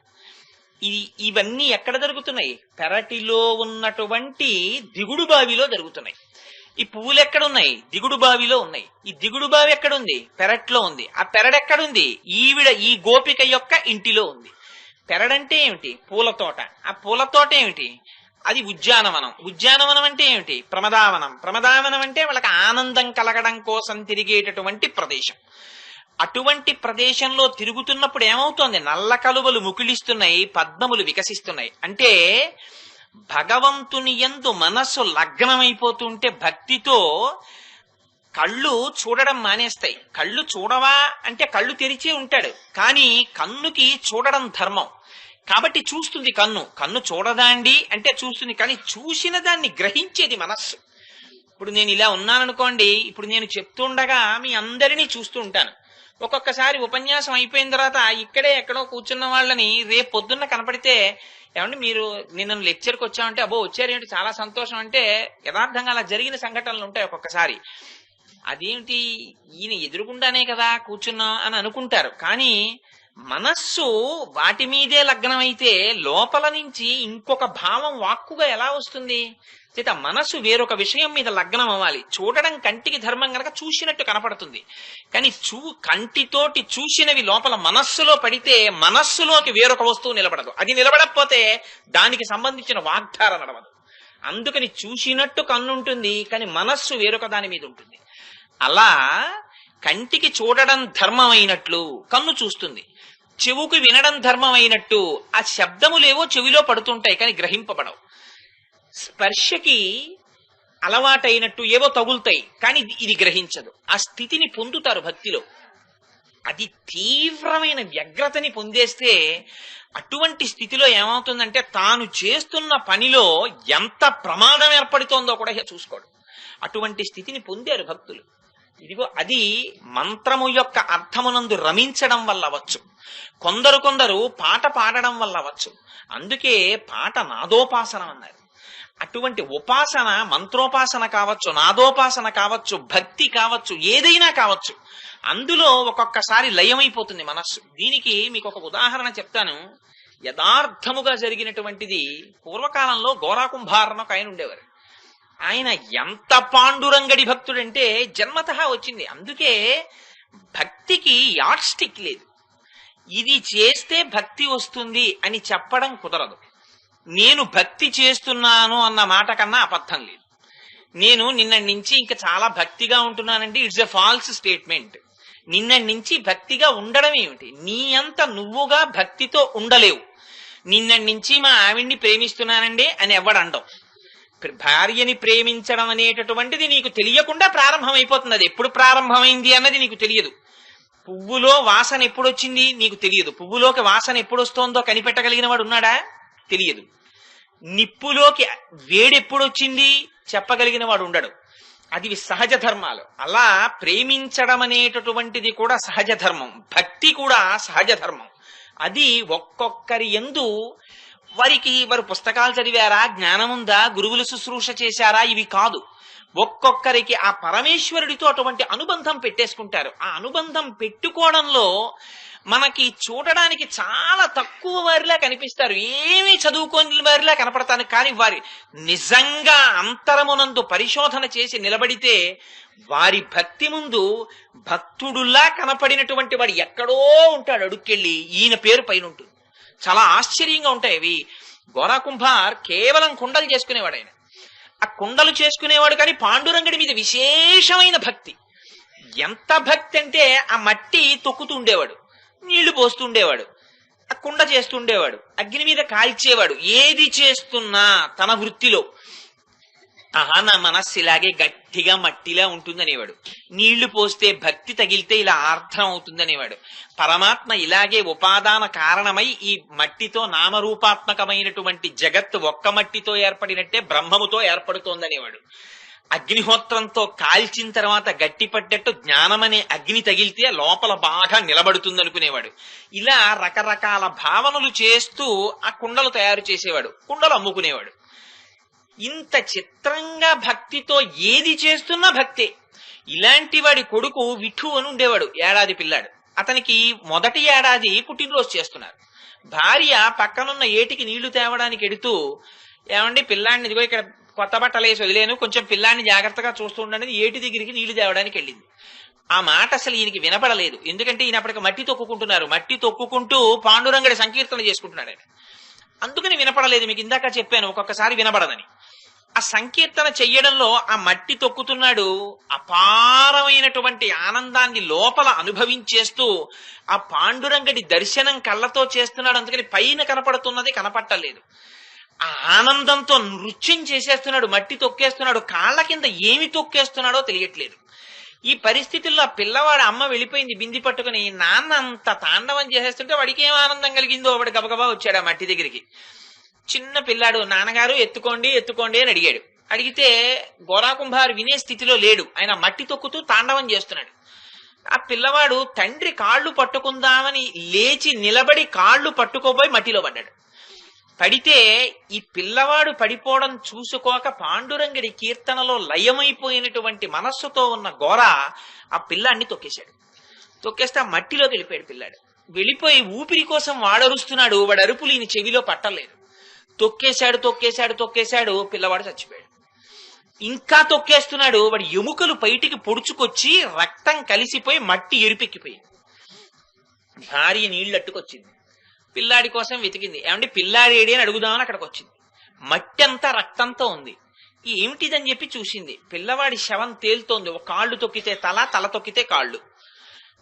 గభాలన ఆయన్ని ఆపి మీద పడి, ఎంత పని చేశావయా, నీ పిల్లాడిని నువ్వు చంపేశావు అని ఆ వ్యగ్రతలో ఆవిడ విశేషంగా ఏడుస్తోంది. ఏడుస్తుంటే పాపం ఈయన వేదాంతం చెప్తున్నాడు. పిల్లాడిని ఇచ్చినవాడు పట్టుకెళ్ళిపోయాడు, నేను కావాలని చంపేస్తానా, నేను తండ్రిని కానా, నేను పాండురంగడి కీర్తన చేస్తున్నాను, నాకు అసలు కాళ్ళ కిందకు వచ్చిన విషయం తెలియదు. ఎంత అమాయకత్వం చూడండి. ఆ మనస్సు లయమైపోవడం అంటే ఎలా ఉంటుందో. ఇవి ఆ సమయంలో భార్య తలకెక్కుతాయా? అందుకని ఆవిడ చుట్టుపక్కల వాళ్ళు కూడా ఏం భక్తి అయ్యా నీ భక్తి, పిల్లాడు వచ్చి కాళ్ళ దగ్గరికి వస్తే పిల్లాడిని చూసుకోకుండా కీర్తనలు ఏమిటయ్యా, ఎందుకు వచ్చిన భక్తి అయ్యా అంటున్నారు. కానీ అది అనుభవించిన వాడికి తెలుసు ఆ బాధ ఏమిటో. ఆయన కావాలని చెయ్యలేదు, పాపం నిందపడిపోయాడు. భార్య పాండురంగడిని కొంచెం నిరసించపోయింది. ఏమి పాండురంగడి నామం, ఆ నామం పట్టుకుని ఇలా తయారయ్యావు నువ్వు చిట్ట చివరికని. ఆ మాట అనేటప్పటికే కోపం వచ్చింది, మీదబడి కొట్టబోయాడు. ఎంత మాట అన్నావు నా స్వామిని. చూడండి, అప్పుడు కూడా ఇంకా స్వామి భక్తే. కొట్టబోతే ఆవిడంది అంత ఉగ్రంగా మీదబడి కొట్టబోతున్నాడని, నన్ను ముట్టుకుంటే పాండురంగడి మీద ఆనంది ఆగిపోయాడు. ఇంకా తరువాత ఎప్పుడు భార్యని ముట్టుకోలేదు. కొడుకు పోతే పోయాడు, పోని ఇంకో కొడుకు పుడతాడేమో అంటే భర్త ముట్టుకోడు. ఎలాగా ఇంకా సంసారం నడిచేది? కొడుకు పుడితే బాగుండని ఈవిడ వెళ్లి తండ్రి గారికి చెప్పి తన చెల్లెల్నిచ్చి పెళ్లి చేసింది. వద్దు వద్దు అంటున్నా పెళ్లి చేసింది. ఆ పిచ్చి తండ్రి ఆఖరణ ఆ రెండో కూతుర్ని మళ్ళీ కాపరానికి పంపిస్తూ, నాయన గోరా నువ్వు చాలా మంచివాడివి, పెద్దమ్మాయిని ఎలా చూసుకున్నావో దీన్ని అలాగే చూసుకో అన్నాడు. ఆయన మళ్ళీ పాండురంగడి గురించి ఆలోచిస్తూ, అలాగే మామగారు అని చేతిలో చెయ్యేశాక ఏమన్నారన్నాడు. పెద్దమ్మాయిని ఎలా చూసుకున్నావో అలాగే చూసుకోమన్నాను, నువ్వు చేతిలో చెయ్యేశావన్నాడు. అలాగే చూసుకుంటానన్నాడు. రెండో భార్యని ముట్టుకోవడం మానేశాడు. పెద్ద భార్య రెండో భార్య ఇద్దరూ బాధ మొదలెట్టారు. రాత్రి ఆయన పడుకునేవాడు, పక్కన దూరంగా వీళ్లు పడుకునేవారు. చూశారు ఎలాగైనా ఈయనకో కొడుకు పుడితే కాని ఉద్ధరింపబడటని. ఒకసారి వాళ్ళని ముట్టుకుంటే ఇంకా దోషం పోయిందనుకుంటాడు కదా అని ఇద్దరూ ఆయన చేతులు తీసి తమ వక్షస్థలముల మీద పెట్టుకు పడుకున్నారు. తెల్లవారింది, గోరా నిద్ర లేచేటప్పటికి రెండు చేతులు భార్యల మీద ఉన్నాయి. చూశాడు, పాండురంగడి మీద ఆనా అని పెద్ద భార్య అంది. అలా చూడు అని మామగారు అన్నాడు. చూస్తానని నేనన్నాను. ఆమె తప్పాను, స్వామికి అపచారం చేశాను ఈ చేతులతో అనుకున్నాడు. భార్యలు నిద్ర లేవలేదు. పెరట్లోకి వెళ్ళి ఒక పెద్ద కత్తి తెచ్చి స్తంభానికి కట్టాడు. ఏ చేతులు తప్పు చేశాయనుకున్నాడో ఆ రెండు చేతులు ఆ కత్తికేసి కొట్టి నరికేసుకున్నాడు. రెండు చేతులు తెగి పడిపోయి రక్తం ఏరులై కారిపోతుంది. భార్యలు చూశారు, పరిగెత్తుకొచ్చారు. ఎంత పని చేశారండి, మిమ్మల్ని ఏదో మార్గంలో పెట్టాలనుకున్నాం అన్నారు. పాపం ఉన్న చేతులు పోయాయి. కుండలు చేసేవాడేవాడు. పాండురంగడే కుమ్మరివాడి వేషంలో వచ్చాడు. వచ్చి, అబ్బాయి నాకేం అక్కర్లేదయ్యా, ఇంత అన్నం పెట్టు చాలని చెప్పి ఆయన కుండలు తయారు చేసి నెత్తి మీద కుండలు ఎట్టుకుని పట్టుకెళ్లి కుండలమ్మి తెచ్చి డబ్బు ఇచ్చేవాడు ఆ గోరాకి. ఆ డబ్బుతో తింటుండేవారు. ఒకసారి జ్ఞానదేవులు వారు వచ్చారు ఆ ఊరు. వస్తే ఒకళ్ళు ఆ కుండలు కొనుక్కుని ఎడుతున్నారు. వాటి మీద శంఖ చక్రాలు కనపడ్డాయి ఆయనకి. ఆయన జ్ఞానదేవుడు కనుక ఆశ్చర్యపోయి వాడిని పిలిచి, ఈ కుండలు ఎక్కడివని అడిగాడు. ఫలానా చోట ఫలానా వాడు అమ్ముతున్నాడు అన్నారు. ఈయన వెళ్ళేటప్పటికి ఆ పిల్లాడు లేడు. ఆ పిల్లాడు ఎక్కడుంటాడని అడిగారు. గోరా కుంభార్ ఇంట్లో ఉంటారన్నారు. గోరా కుంభార్ ఇంటికి వచ్చారు. వచ్చి గోరా కుంభార్ని అడిగారు, ఏమయ్యా నువ్వు చేసిన కుండలన్నింటి మీద శంఖచక్రాలు ఉన్నాయి, నిజం చెప్పు, ఎవరు చేస్తున్నారు ఈ కుండలని అడిగారు. ఏమో నాకు తెలియదు, నా చేతులు తెగిపోయిన తర్వాత ఓ పిల్లాడు చేస్తున్నాడు అన్నారు. అయితే ఆ పిల్లవాడు సాక్షాత్తు పాండురంగడు అని చెప్తే తెల్లబోయాడు నిజంగా గోరా కుంభార్. కానీ ఆ పిల్లాడు కనపడలేదు, అంతర్ధానం అయిపోయాడు. నిన్ను ఎవరు రక్షించారో ఆ పాండురంగడి దర్శనం చేద్దాం రమ్మని చంద్రభాగా దగ్గర ఉన్నటువంటి పండరీపురానికి తీసుకెళ్లారు. ఆయన గోరా కుంభార్ ఇద్దరు భార్యలతో జ్ఞానదేవులు నామదేవులు కలిసి వెళ్లి పాండురంగడికి నమస్కారం చేస్తుంటే పాండురంగడు ప్రత్యక్షమయ్యాడు గోరా కుంభార్కి. ప్రత్యక్షమై రుక్మిణీదేవి ఆ గోరా కుంభార్ ఆర్తిని తట్టుకోలేక ఆయన భార్య ఆర్తిని చూసి మరణించిన కొడుకుని తన రెండు చేతులతో తెచ్చిచ్చింది. లక్ష్మీదేవి అంశ కదా, ఆ వాత్సల్యం ఎక్కడ పోతుంది అమ్మకి. ఆ కొడుకునిచ్చి, గోరా నా కోసం ఇన్ని ప్రతిజ్ఞలు చేశావు, ఇక నుంచి నువ్వు ఇద్దరు భార్యల్ని ఏలుకుని సంసారములో న్యాయముగా కుండల నమ్మి సంపాదించి ఉన్నంత కాలం ఉండి తొట్టతొటన నా స్థానాన్ని పొందుదువు గనివి, అందుకని ఇద్దరితో సంసారమునందు ప్రవర్తించమన్నారు. ఆయన మాట మేరకు ఇద్దరు భార్యలతో జీవితాన్ని గడిపి తొట్టతొట కైవల్యాన్ని పొందారు. ఇంతకీ ఈ కథంతా ఎందుకు చెప్పానంటే, ఎక్కడ భగవన్ నామమునందు భగవన్ మంత్రమునందు భగవదుపాసన యందు భగవంతుని యందు రమించిపోతోందో అక్కడ మనస్సు ఉపసంహరింపబడినప్పుడు, ఆయనలోకి వెళ్ళినప్పుడు ఇంద్రియములు ఉన్నప్పటికీ ఆ ఇంద్రియములు ఉండవలసిన పనిని చెయ్యడం మానేస్తాయి. అందుకని ఒక్కొక్కసారి చూడండి, అంతవరకెందుకు భగవంతుడి వరకెందుకు మనం ఏదో ఒక తీవ్రమైన విషయంలో ఉంటాం. భార్య అంటుంది, ఏమండి మీరు మర్చిపోకండి ఇవాళ అలా వెళ్ళినప్పుడు ఎల్ఐసి కట్టేయండి అంటుంది. ఓ అంటాడు, అయిపోతుంది. అయిపోయిన తర్వాత పర్సులో డబ్బులు పెట్టానంటుంది. ఆఫీస్ పర్సులో పెట్టేసుకుంటాడు, వెళ్ళిపోతాడు, ఇంటికి వచ్చేస్తాడు. ఏమండి ఎల్ఐసి కట్టేశారా అంటుంది. ఎల్ఐసి ఏమిటి? నీ పర్సులో పెట్టాను కదా డబ్బులు, అసలు నేను కాఫీ తాగను కదా ఆఫీసులో, అందుకని పర్సే తీయలేదు. మరి పొద్దున్న చెప్పాను కదా, అన్నారు కదా, నువ్వు ఎప్పుడు చెప్పావు అంటాడు ఈయన. పాపం చెప్పిన మాట నిజం, ఈయన అన్న మాట నిజం, కానీ చెప్పినది చెవు విన్నట్టు అనిపించింది, నోరు అంది ఏదో అలవాటు కొద్దీ. కానీ అసలు నిజానమునకు ఈ చెవి వినడం వింది, మనస్సు గ్రహించల. మనస్సు వేరొక పని మీద ఉండిపోయింది. అలా మనస్సు భగవంతుల్లో లగ్నమైపోతే ఇంద్రియములు పనిచేయడం మానేస్తాయి, వెనక్కెడతాయి, భగవంతుల్లోకి చేరిపోతాయి. ఆ స్థితి అపురూపమైనటువంటి స్థితి. ఇదిగో ఆ స్థితిని ఇవాళ అమ్మవారు చెప్తోంది. విప్రనారాయణులు ఏ స్థితిని అనుభవించారో అటువంటి స్థితితో ఆ గోపికని కీర్తిస్తోంది. అందుచేత నల్ల కలువలు ముకిలించాయి, పద్మములు వికసించాయి. అంటే నువ్వు అటువంటి స్థితిలో ఉన్నటువంటి గోపికవి, నువ్వు లేచిరా. అదిగో నువ్వు లేచి రావడానికి, సూర్యోదయం అవడానికి అవుతోందనడానికి ఈ గుర్తు చెప్పాం. ఒకవేళ ఈ గుర్తు చాలలేదనుకుంటే ఇంకొక 2 గుర్తులు చెప్తున్నాం. ఏమిటవి? సన్యాసులు ఎర్రని కాషాయ వస్త్రములను ధరించి తెల్లని దంతపంక్తితో కుంచకోల చేత్తో పట్టుకుని వెడుతున్నారు. అది ఒక గుర్తు. ఆ గుర్తులో బాహ్యమునందు చెప్పేది ఒకటి, ఆంతరమునందు చెప్పేది ఒకటి.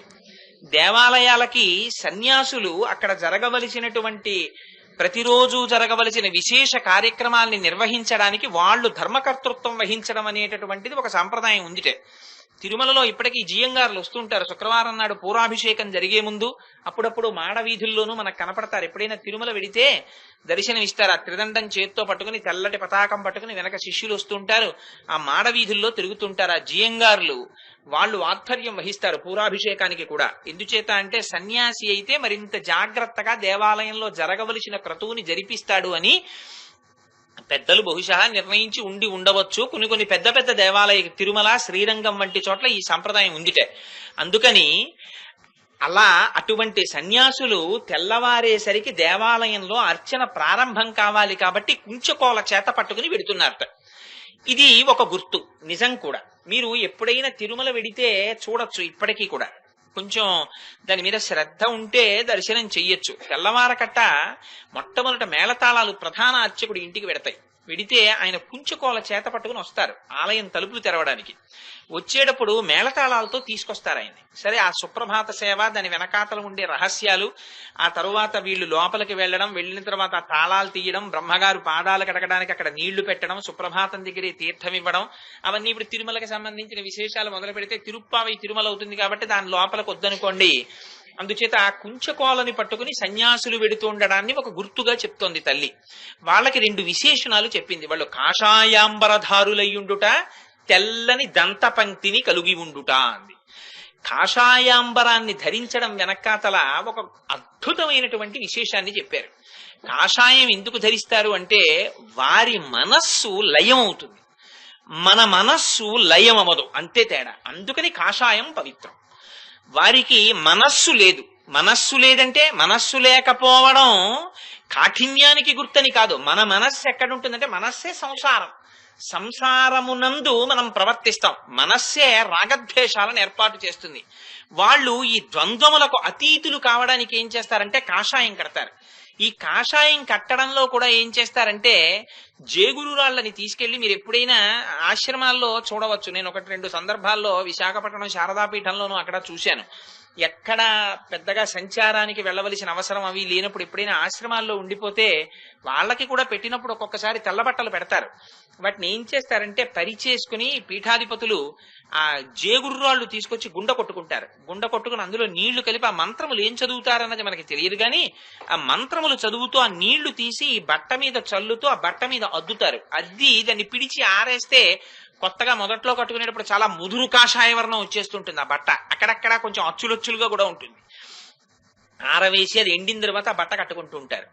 అందుకని ఆ జేగురు రాతిని పొడి చెయ్యడమే లోపల కఠినమైనటువంటి మనస్సుని గుండగా మార్చి, అంతకు ముందు తమ గురువులు చెప్పినటువంటి బాటలో దాన్ని నీటితో కలిపి జలములంటే తజ్జలాన్నని భగవానుడు.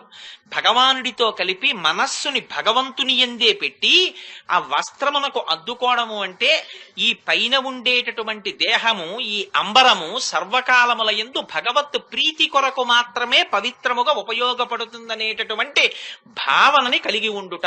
అందుకని కాషాయము కట్టుకోవడమే పవిత్రం. కాషాయం కట్టుకున్నవాడు కనపడితే ఎంతటి మహాపండితుడైనా సరే, ఒక్కొక్కసారి కాషాయం కట్టుకున్న వాళ్ళకన్నా గృహస్థాశ్రమంలో ఉన్న వాళ్ళు ఎక్కువ చదువుకున్న వాళ్ళు ఉండొచ్చు.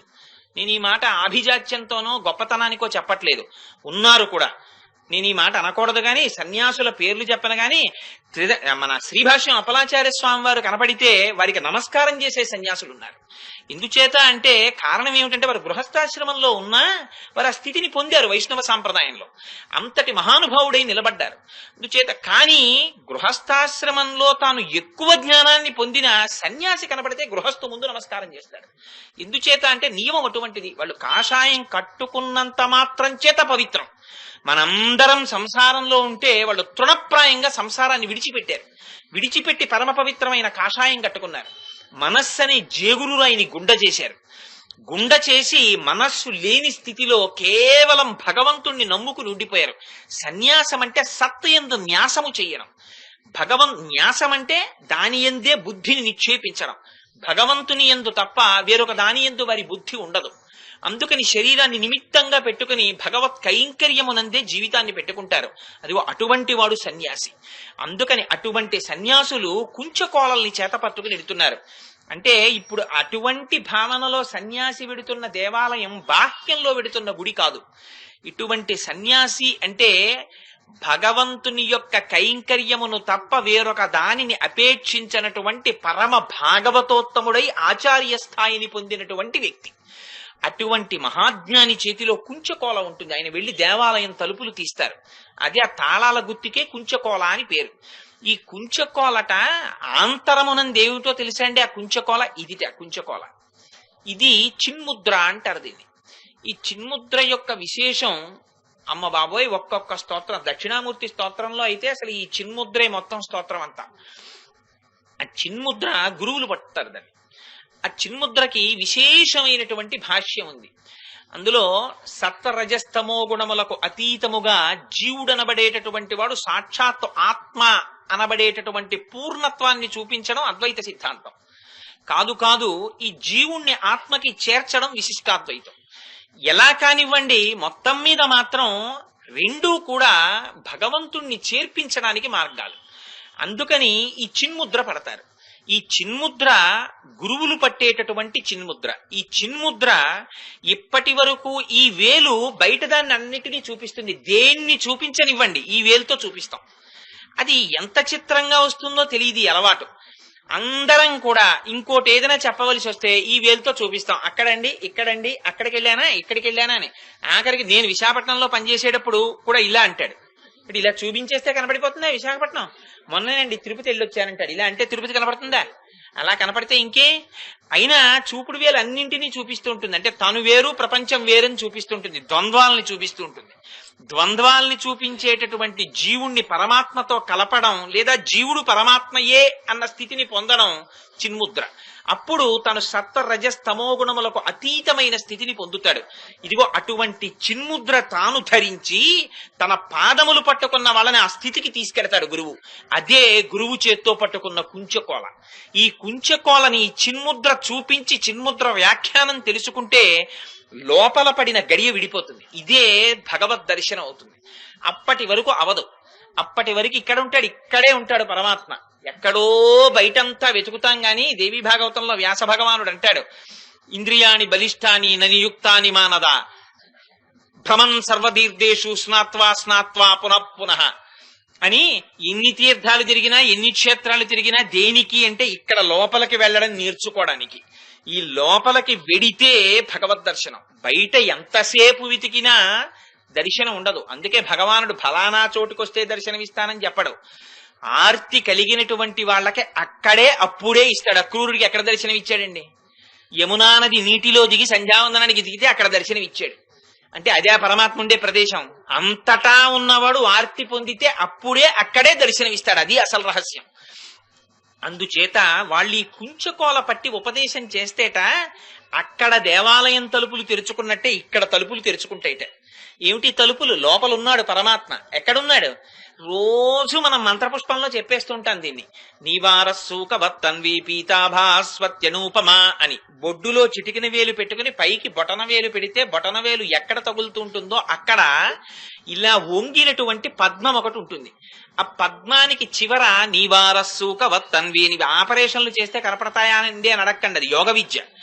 ఆ వడ్డు గింజ పెట్టి గీరుకుంటే చిన్న మొన ఎంత ఉంటుందో అంత చిన్న మొన ఒకటి ఉంటుంది. మళ్ళీ దాని మధ్యలో ఒక చిన్న బిందు ఉంటుంది. తస్య మధ్యేవ నిశిఖానియోత్వా వ్యవస్థిత. అక్కడ ఉంటారు పరమాత్మ. ఆయనే ఈ శరీరంలో ఉష్ణోగ్రతని ఉంచడం. అదే దీని లోపలికి వెళ్ళిన దాన్ని పచనం చేయడం. తినకపోతే తిను అని ఆకలిగా చెప్పడం, తాగితే జీర్ణం చేయడం, అక్కర్లేని నీళ్లని బయటికి తొయ్యడం, ఒకవేళ నీళ్లు పొయ్యకపోతే పొయ్యని దాహంగా చెప్పడం, మౌనంగా తన లోపల నుంచి మాట్లాడుతుంది. చిన్న బిందువు, దాని కాంతి పైకి కిందకి పక్కలకి కొడుతూ ఉంటుంది. ఆ కాంతే వీడికి ప్రేతకాళ వచ్చిందిరా అంటారు. అది వెళ్ళిపోవడం మొదలవుతుంది. అది ఇక్కడ ఉంటాడు ఆయన. ఇక్కడే ఉండి ఆయన శాసనం అయ్యే వరకు ఇందులో ఊపిరిడుతూ ఉంటుంది. ఎంత చిత్రం అంటే, అసలు ఎంత విచిత్రంగా చెప్పారంటే, అనాహతం ఉంది అక్కడ అన్నారు. అనాహతము అంటే మీ ప్రయత్నము చేత ఆపబడునది కాదు. ఆ అనాహతము అంటే ఇక్కడే ఈ లబ్ డబ్ అనేటటువంటి శబ్దమే గంట. భగవానుడి యొక్క దర్శనం ప్రారంభమైందని గుర్తు ఏమిటంటే తలుపులు తెరిచి గంటలు మోగిస్తారు. మళ్ళీ ఏకాంత సేవ అయిపోతే పెద్ద పెద్ద దేవాలయాల్లో గంటలు స్తంభాలకేసి కట్టేస్తారు. ఇప్పటికీ ఉందా ఆచారం. తిరుమలలోను పద్మావతి దేవాలయంలో పెద్ద పెద్ద దేవాలయాల్లో ఏకాంత సేవ అయితే గంట మోగకూడదు. అందుని గంటలు స్తంభాలకేసి కట్టేస్తారు. ఇక్కడ కూడా lub dub lub dub lub dub అని గంట మోగుతూనే ఉంటుంది. దాన్ని మీరు ఆపలేరు. మీరు కొట్టుకో అంటే అదేం కొట్టుకోదు, అది ఆగిపోదామంటే అయిపోతుంది. ఇది ఎంతసేపు కొట్టుకుంటుందంటేట, ఎదురుగుండా సింహాసనం మీద ఆయన కూర్చున్నంతసేపు, ఆయన ఎంతసేపు పర్మిషన్ ఇస్తారో అంతసేపు కొట్టుకుంటుంది. ఆయనకి తెలుసు ఎన్ని ఊపిర్లు తీయాలో. ఆయన లెక్క పెట్టుకుంటూ ఉంటారు. లెక్క పెట్టుకుని ఒక ఊపిరి దగ్గర ఏ లబ్ దగ్గర ఇంకా వీడిది అయిపోయిందని ఆయనకి తెలుసు. ఆ లబ్ వచ్చిన తర్వాత ఇంకా డబ్బకి పర్మిషన్ ఇవ్వరు. కండువా పైన వేసుకుని దిగెళ్ళిపోతారు. వెళ్ళిపోతే ఆ లబ్ దగ్గర ఆగిపోతుంది. లేదు, ఒక డబ్ దగ్గర ఆగిపోవచ్చు. కాబట్టి లబ్బు దగ్గర ఉండొచ్చు మృత్యువు, డబ్బు దగ్గర ఉండొచ్చు మృత్యువు, ఎక్కడైనా ఉండొచ్చు. ఎవరికి తెలుసు అంటే ఆయనకు ఒక్కరికే తెలుసు, ఇంకొకళ్ళకి తెలీదు. ఆయన ఉన్నంతసేపు మోగుతుంది అనాహతం. ఇక్కడున్నారు. ఇక్కడున్నవాణ్ణి ఉన్నాడని తెలుసుకోకుండా ఎప్పుడు అసలు ఇంట్లో వాడు ఉన్నాడు అని తెలియకుండా ఉండాలంటే ఏం చేస్తాం? గదిలో పెట్టి తలుపులు వేసేస్తాం. అలా ఇక్కడ పెట్టి 2 తలుపులు దగ్గరికి వేసాం మనం. ఈ 2 తలుపులే అహంకారము మమకారము అనే తలుపులు. నా అంతటి వాడిని నేనని దీన్ని చూపిస్తూ ఉంటాడు. అసలు వాడు లోపల ఉన్నాడు, వాడుంటే ఇది ఉంది, వాడిని వదిలి దీన్ని చూపిస్తాడు. ఇది అహంకారం. దీంతో మమకారం పెట్టుకుంటాడు. దీంతో సంబంధం ఉన్న వాళ్ళందరూ బాగుండాలి, ఇది బాగుండాలని ఇహ మొదలెడతాడు సంపాదనకు ఊరి మీద. నానాగచాట్లు దీనికోసం మొదలెడతాడు. ధర్మం తప్పడం అంతా దీనికోసం మొదలెడతాడు. ఈ అహంకార మమకారములనే తలుపులు పడిపోతాయి. పడిపోయి దీనికి కర్మబంధములనేటటువంటి ఇనప గొలుసులేస్తాడు. అందులో సంశయములనేటటువంటి మేకులేస్తాడు. ఒకవేళ గబుక్కుని ఉన్నాడని వాడు ఏదో అంత అరిచి చెప్పాడు, పోన్లే కొంతవరకు నిజమంటావా అంటుంది. పురాణ వైరాగ్యం, శ్మశాన వైరాగ్యం, ప్రసూతి వైరాగ్యం అని ఒకటి ఉంటుంది. అది ఉన్నాడేమో పోన్లేదు, ఎందుకు వచ్చిన కూడా రేపటి నుంచి మనం వీళ్ళు నమస్కారం చేస్తే వదిలిపోయాను అనిపిస్తుంది. కానీ ఉట్టిది వాడంటే ఏదో కాలక్షేపానికి అలా చెప్తుంటాడు, వాడి మాటలు నమ్మి టీవీ చూడడం మానేసేవో అని మళ్ళీ వెంటనే ఆమర్పించేస్తుంది. అందుకని సంశయం అనేటటువంటి మేకులేస్తుంది. అందులో మళ్ళీ దేహాత్మాభిమానం అనేటటువంటి తాళం కప్పేసి ఆ చెవి జాగ్రత్తగా తీసుకెళ్లి కామం తన దగ్గర పెట్టుకుంటుంది, మనస్సు దగ్గర. ఇదే కంసుడు రథం ఎక్కి తోలడం. దేవకీ వసుదేవుల్ని లోపల పెట్టి తను పగ్గాలు నడుపుతుంటాడు, మనస్సు నడుపుతూ ఉంటుంది, లోపల వాళ్ళని పెడుతుంది. ఇది కుంచకోల గురువు దగ్గర ఉంటుంది. గురువు దగ్గరికి వెడితే చేసే ప్రయోజనం. అందుకే గురువుల దగ్గరికి వెళ్ళి మా అబ్బాయికి ఉద్యోగం ఎప్పుడు వస్తుందండి, మా అమ్మాయి పెళ్లి ఎప్పుడు అవుతుందండి అని అడగడం, remember you are knocking a wrong door. దానివల్ల వెంటనే అసలు గురువుకి ఖేదం కలుగుతుంది. చాలా మందికి ఒక రాంగ్ మోషన్ ఒకటి ఉంటుంది. మేము గురువు గారి దగ్గరికి వెళ్ళి ఓ 10,000 ఇచ్చి ఆయనకు నమస్కారం పెడితే మా అబ్బాయికి ఉద్యోగం రాదా అని. అసలు పరమ అసహ్యం గురువులకి. ఎందుచేత అంటే వాళ్ళకి ఇలా ఉద్యోగాలు వేయించుకోవడం, కూతురికి పెళ్లి చేసుకోవడం ఈ ఇంట్రెస్ట్ ఉంటే, తన తపశ్శక్తితో అలాంటివి చేసుకునే ఉద్దేశం ఆయన ఉంటే అసలు ఆయన పెళ్లి చేసుకుని మీకన్నా సుఖంగా ఉంటాడు తన తపశ్శక్తితో. అది ఆయనకి ఇష్టం లేదు. ఆయన లోపలున్నదాన్ని తెలుసుకోవాలనుకుంటున్నాడు. అది వినేవాడు ఎవడైనా ఉన్నాడేమో అని ఆయన తాపత్రయం. వీడు అదొక్కటి తప్ప మిగిలినవన్నీ ఆయన దగ్గరికి వెళ్ళి అడుగుతాడు. ఆయన పట్టుకున్నది కుంచకోల. ఆర్తి ఉండి ఎవడైనా వస్తే తాళం తీయడానికి ఆయన పట్టుకున్నాడు దాన్ని. ఆయన తీయగలడు ఆ తాళం. ఆ తాళం తీసేసి, ఆ ఇనప గొలుసుల్లో మేకులు తీసేసి, ఆ ఇనప గొలుసులు ఇప్పేసి, ఒక్కసారి తలుపులు బార్లా తెరిచి, ఆ సూర్యకాంతిలో ఇప్పుడు చూడు స్వామిని అంటాడు. ఇక్కడ చూసి, అబ్బా ఇక్కడున్నారా స్వామి, ఇదా నేనని దీని మీద భ్రాంతి వదిలి నిరంతరం ఇక్కడ దర్శనం చేస్తూ పొంగిపోతుంటాడు. దేదీప్యమానంగా ధగధగాయమానమైన కాంతితో ఇక్కడున్నాడు ఆయన. ఆయన కాంతితో కన్ను చూస్తోంది, లేకపోతే రక్తమాంస వికారం ఇదేం చూస్తుంది. ఆయన కాంతితో చెవి వింటోంది, ఆయన కాంతితో ఇది స్పర్శని పొందుతోంది, ఆయన కాంతి లోపల పచనం చేస్తోంది. అసలు చేస్తున్నది అది. దాన్ని దర్శనం చేయడం మొదలెడితే చూడమన్నా కన్ను ఇంకో దానివి పెళ్ళదు, దీన్నే చూస్తుంది. కానీ ఆ తలుపులు తెరవడం మనకి రాదు. ఇదే భిజ్యతే హృదయ గ్రంథి ఛింద్యంతే సర్వ సంశయా క్షీయంతే చాస్య కర్మాణి తస్మిన్ దృష్టే పరావరేంది ఉపనిషత్తు. ఈ కర్మబంధనములను తీసేయడం, సంశయాల్ని తీసేయడం, ఆ తాళాలు తీసేయడం, ఇవి గురువు దగ్గర ఉన్నాయి తాళాలు. అందుకని ఆ కుంచకోలాయన పట్టుకున్నాడు చేతిలో. అటువంటి సన్యాసులు తెల్లని దంతాలతో ఉన్నారు. అంటే సన్యాసులు బాగా 5-6 మాటలు పళ్ళు తోముకుంటారనే దాని ఉద్దేశం. మంచి దంతపంక్తిని కలిగి ఉండడం అంటే ఆహారమునందు నియమనమును పాటించడం. సన్యాసికి సంసారికి పెద్ద తేడా ఎక్కడొస్తుందో తెలుసా అండి? కేవలం ఆహారం దగ్గర. అసలు ప్రధానంగా ఎందుచేత అంటే, అసలు ఆకలేస్తోంది అని అడిగిన దానికి రుచి అక్కర్లేదు. చిత్రం ఏమిటంటే, లోపల కూర్చున్న ఆఫీసర్ గారు చాలా ఆనెస్ట్ అండ్ సిన్సియర్ మ్యాన్. ఎంత సత్వగుణం, ఎంత సాత్వికమైన వాడంటే మహాశాంతమూర్తి. లోపల కూర్చున్న డాక్టర్ గారు అనుకోండి, పోని అందాకాను. ఎందుచేతంటే ప్రథమో దైవ్యోభిషకో రుద్రం అంది, వైద్యో నారాయణో హరిహి అని విష్ణు పురాణం అంది. అందుకని భగవానుణ్ణి ఏ రూపంగా చెప్పినా వైద్యుడిగా చెప్పారు. లోపల డాక్టర్ గారు పాపం చాలా మంచివాడు. ఇలా మీరు లోపలికి వెళ్ళడమే తర్వాయి మీ రోగం నిర్మూలించడానికి ఆయన సిద్ధంగా ఉన్నారు. కానీ బయట కాంపౌండరు మహాధూర్తుడు.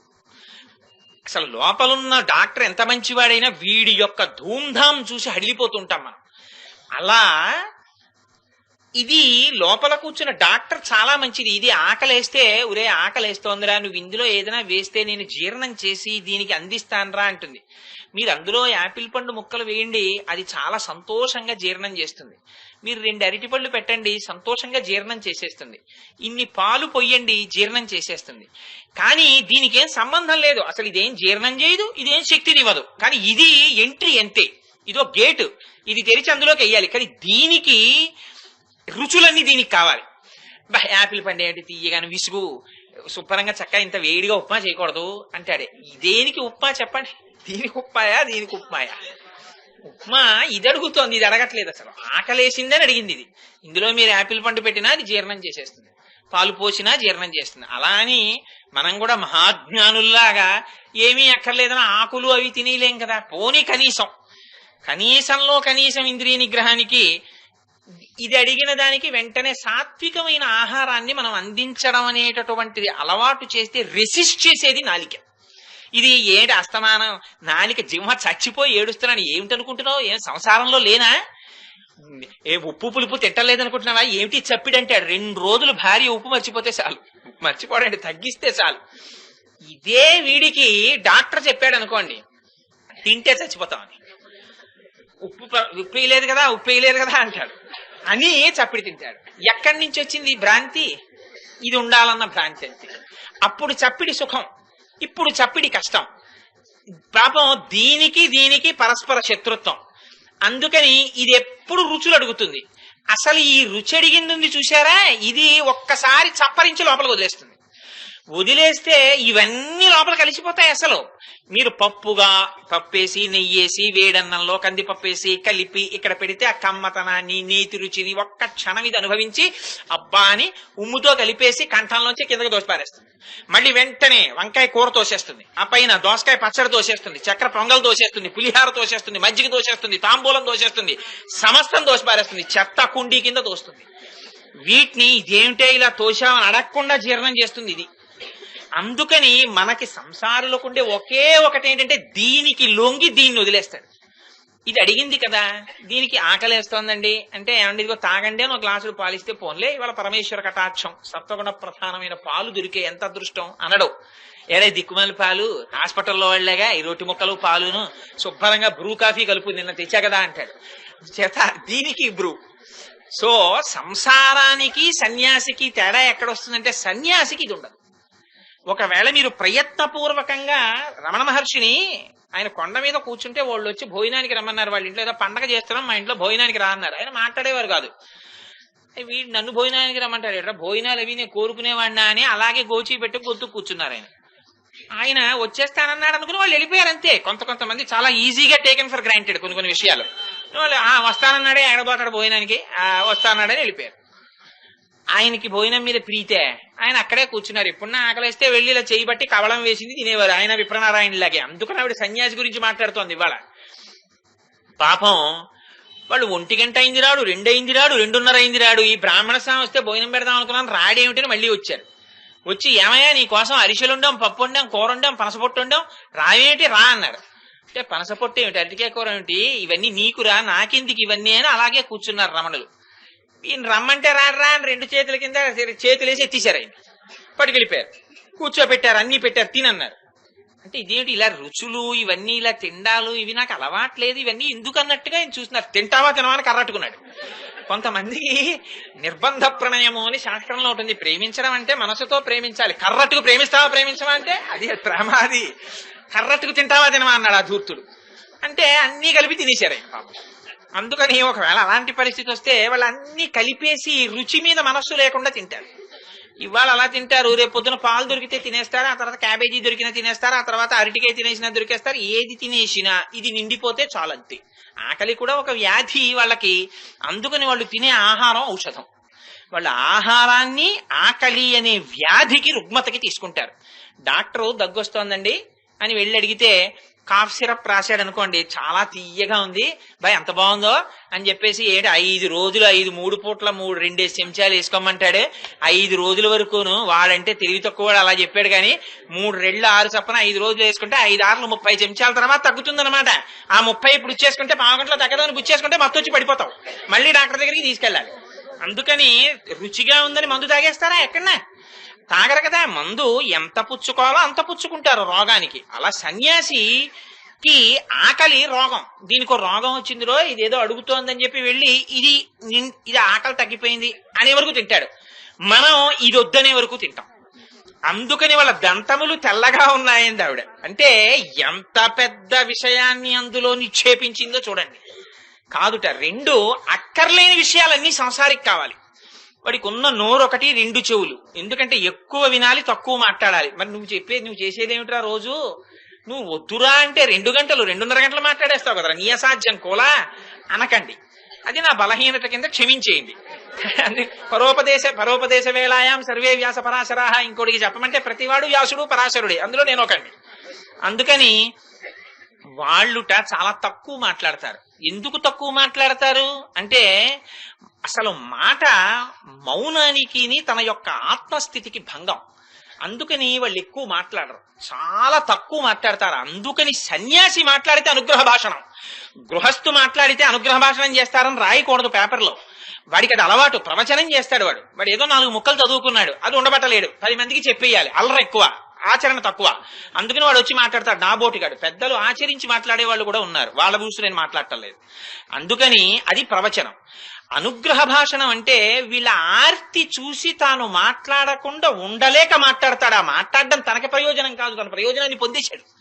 కానీ అది వీళ్ళకి అందించడానికి ఇవాళ ఆయన నోరు విప్పుతున్నాడు. అందుకని వాళ్ళు చేస్తే అనుగ్రహ భాషణం అనాలి. అంతేగాని కోటేశ్వరరావు గారు అనుగ్రహ భాషణం చేస్తున్నారు అనకూడదు. కోటేశ్వరరావు ప్రవచనం చేస్తారనాలి.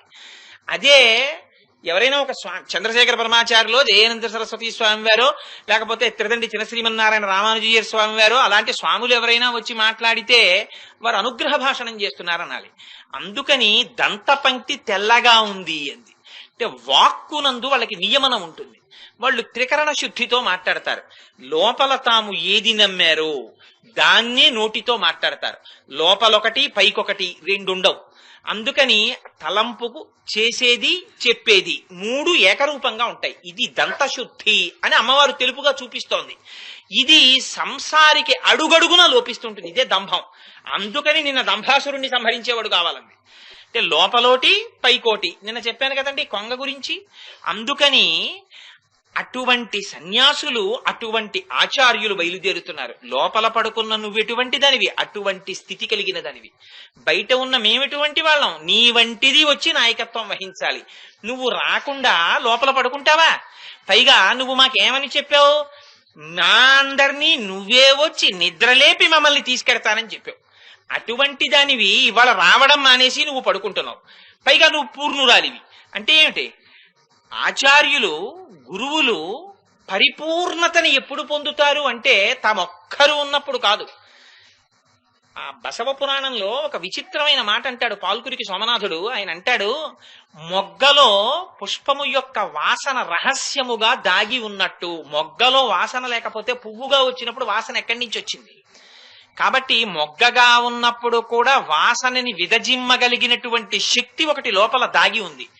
అలా ప్రతి స్త్రీలో మాతృత్వము దాగి ఉన్నది అన్నాడు.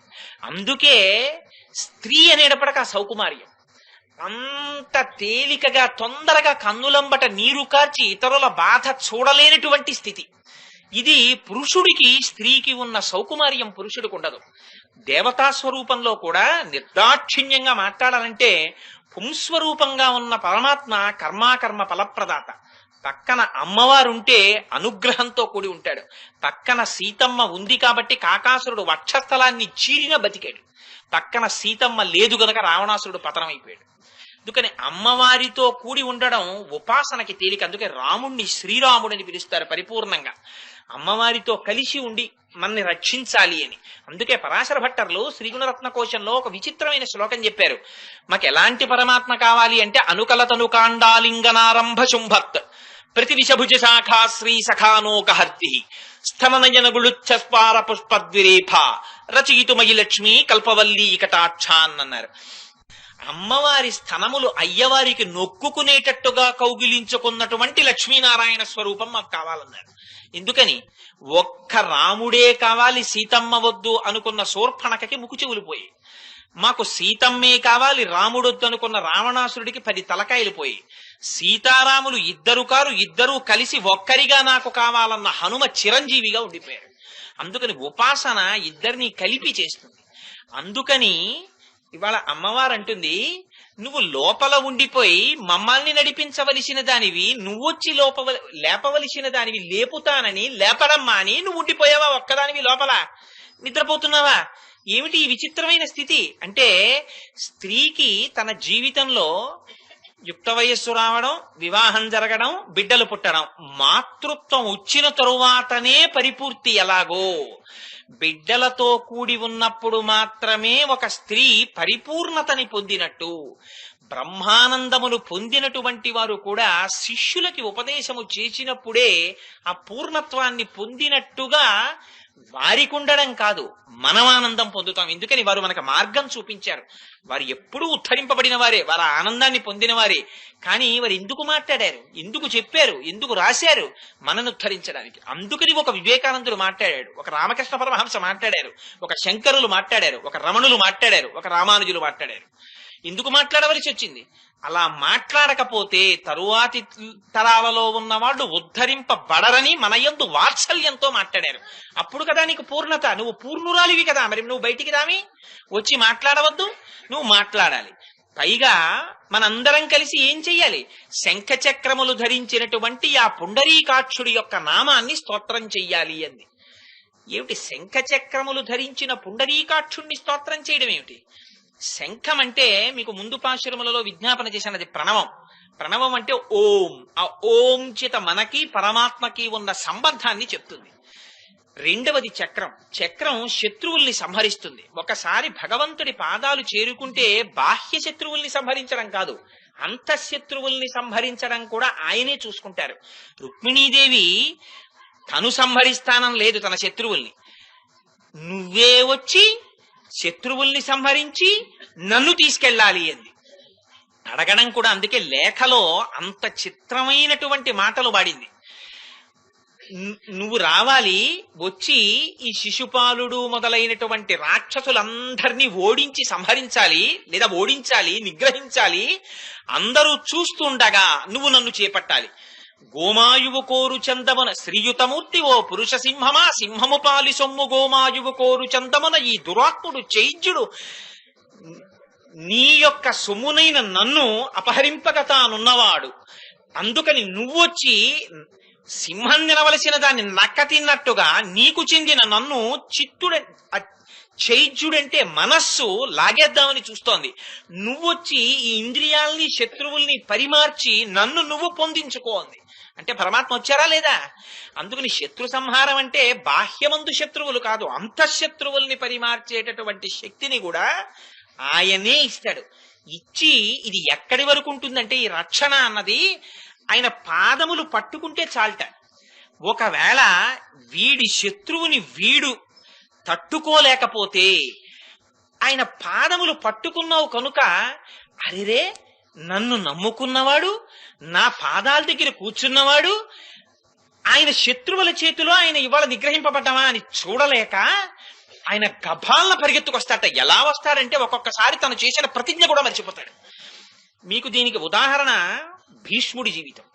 ఎందుచేత అంటే కృష్ణ పరమాత్మ ప్రతిజ్ఞ చేశారు, నేను ఆయుధం పట్టను, నేను యుద్ధం చెయ్యను, నేను కేవలం రథంలో కూర్చుని సారథ్యం చేస్తాను. నీకు నేను కావాలా, నా సైన్యం అంతా కావాలా, ఏది కావాలని అడిగారు. దుర్యోధనుడు అన్నాడు, యుద్ధం చెయ్యను, నువ్వెందుకయ్యా, యుద్ధం చేసి ఆ సైన్యం అంతా నాకు ఇయ్యన్నాడు. అర్జునుడు అన్నాడు, నువ్వేమీ చెయ్యక్కర్లేదయ్యా, నా రథమందు వసింపుము అన్నాడు. నువ్వు నా రథంలో కూర్చో చాలన్నాడు. ఎందుకని ఆయనకి తెలుసు, ఎత్ర యోగేశ్వర కృష్ణో ఎత్ర పార్థో ధనుర్ధర తత్ర శ్రీ విజయోభూతి ధ్రువాణి తిర్మతిర్మమ అని. కూర్చోమంటే కూర్చున్నాడు. ఆయన సారథ్యం చేస్తున్నాడు. చేస్తుంటే భీష్మాచార్యులు వారు వచ్చారు. ఎటువంటి చండ ప్రచండ అయిన యుద్ధం చేశారంటే ఆ రోజున ముందు కృష్ణుడు ఉన్నాడు, వెనక అర్జునుడు ఉన్నాడు. భీష్ముణ్ణి నిగ్రహించడం అర్జునుడికి చేత కాదు. ఎందుకని ఆయనకున్నంత గొప్పతనం, ఆయన లాంటి విలుకాడు, పైగా స్వచ్ఛంద మరణం ఉన్నవాడు, ఆయన్ని ఎవ్వరూ ఏమీ చేయలేరు. ఆ రోజున భీష్మాచార్యుల వారు చెలరేగి బాణాలు వేసేస్తుంటే ఇంత అర్జునుడు హతాశుడైపోయాడు, ఏమీ చేయలేక పడిపోతుంటే చూశాట కృష్ణుడు. చిత్రం ఏమిటంటే భీష్ముడు యుద్ధానికి బయలుదేరే ముందు ప్రతిజ్ఞ చేశాడు. ఏమనంటే కృష్ణుడు ఏమని ప్రతిజ్ఞ చేశాడని అడిగాడు. తను ఆయుధం పట్టనన్నాడన్నారు. అంటే భీష్ముడు అన్నాడు, నేను పట్టిస్తాను, ఇది నా ప్రతిజ్ఞ అన్నాడు. ఇప్పుడు భగవంతుడి ప్రతిజ్ఞ నెగ్గుతుందా, భక్తుడి ప్రతిజ్ఞ నెగ్గుతుందా? భీష్ముడు కూడా భక్తుడు, విష్ణు సహస్రం చెప్పాడు. ఆయన యుద్ధానికి వచ్చాడు. ఏమి చేస్తే కృష్ణుడు ఆయుధం పడతాడో భీష్ముడికి తెలుసు. అందుకని కృష్ణుడి జోలికి వెళ్ళలేదు, అర్జునుడి మీద బాణ పరంపర కుప్పించేశాడు. అర్జునుడు ప్రతిఘటించలేక నిలబడిపోయాడు. నిలబడిపోతే చూశాడు కృష్ణ పరమాత్మ, నేను ఎదర ఉండగా సారథ్యం చేస్తూ ఉండగా నా వెనక నన్ను నమ్ముకుని నన్ను రథంలో పెట్టుకున్న వాడి మీద ఇన్ని బాణాలు పడిపోవడం ఆ శత్రువు మించి అని తన ప్రతిజ్ఞ మరిచిపోయాడు. మరిచిపోతే భీష్ముడు చెప్పుకున్నాడు, అటువంటి భగవంతుడు నాకు దిక్కన్నాడు.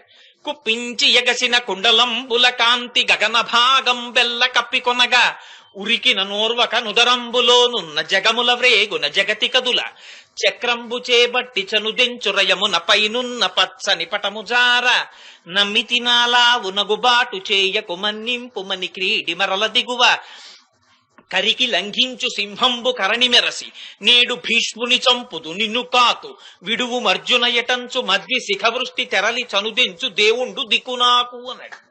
ఆ రోజున అర్జునుడి మీద బాణాలు వేసేస్తున్నటువంటి భీష్మాచార్యుల వారిని నిగ్రహించడానికి తను చక్రం పట్టనని చేసిన ప్రతిజ్ఞ మరిచిపోయాడు పరమాత్మ. మరిచిపోయి కుప్పించి ఎగసిన కుండలంబుల కాంతి గగన భాగం బెల్ల కప్పికొనగా చక్రం పట్టుకుని రథంలోంచి ఒక్క దూకేస్తే ఆయన పెట్టుకున్న కుండలాలు అటూ ఇటూ ఊగితే ఆకాశం అంతా వాటి కాంతి కమ్మేసింది. ఉదరంబులో నున్న జగముల వ్రేగున జగతి కదుల. ఆయన కడుపులో ఉన్న జగత్తంతా కదిలిపోయిందట అటు ఇటును. జగతి కదుల చక్రంబు చేబట్టు చనుదెంచురయమున పైనున్న పచ్చని పటముజార. ఎవడురా నేను రథంలో ఉండగా నన్ను నమ్ముకున్న అర్జునుని మీద బాణాలేచిన వాడు ఇప్పుడే సంహరిస్తానని చక్రం పట్టుకుని గబ్బ గబ్బ యుద్ధ భూమిలో నడిచి వచ్చేస్తుంటే పైన వేసుకున్న పట్టు ఉత్తరీయం జారి కింద పడిపోయింది. నంబితినాలావు నగుబాటు చేయకు మన్నింపుమని క్రీడి మరల దిగువ. బావా బావా చక్రం పట్టకు, యుద్ధం చెయ్యకు. అర్జునుడు చేతకాని వాడైతే కృష్ణుడు చక్రం పట్టాడంటుంది బావా లోకం. విడిచిపెట్టు బావా విడిచిపెట్టు బావా. అర్జునుడు రథం దిగి వెంట పరిగెడుతున్నట్ట. చక్రంబు చేబట్టి చనుదెంచురయమున పైనున్న పచ్చని పటముజార. నమ్మితి నాలావు నగుబాటు చేయకు మన్నింపుమని క్రీడి మరల దిగువ. కరికి లంఘించు సింహంబు కరణిమెరసి నేడు భీష్ముని చంపుదు నిన్ను కాదు విడువు మర్జున. అటంచు మద్ది శిఖవృష్టి తెరలి చనుదెంచు దేవుండు దిక్కు నాకు.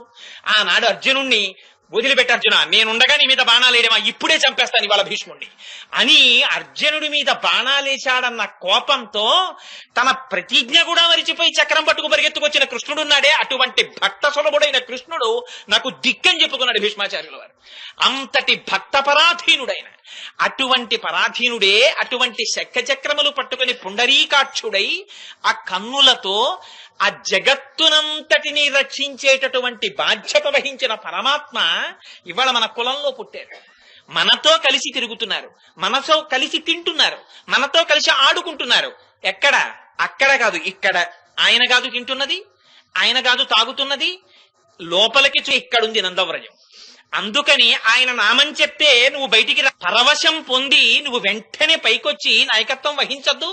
అందుకని అటువంటి నామాన్ని కీర్తించకపోతే కృతజ్ఞత కాదు. అందుకని రా బయటికి వచ్చి మాతో కలిసి ఇవాళ ఆ స్తోత్రమును పాడవలసినది, ఆ స్వామిని కీర్తించవలసినది అని లోపల ఉన్నటువంటి గోపికని మేల్కొల్పి ఆంతరమునందు ఇన్ని రహస్యములను చెప్పి ఆ విప్రనారాయణుల వారిని స్తుతి చేస్తూ ఆ తల్లి ఈ పాశురాన్ని విజ్ఞాపన చేసింది. మరొక్క పాశురాన్ని విజ్ఞాపన చేసేస్తే ఇవాళతో ఆళ్వారుల్ని నిద్ర లేపడం పూర్తవుతుంది.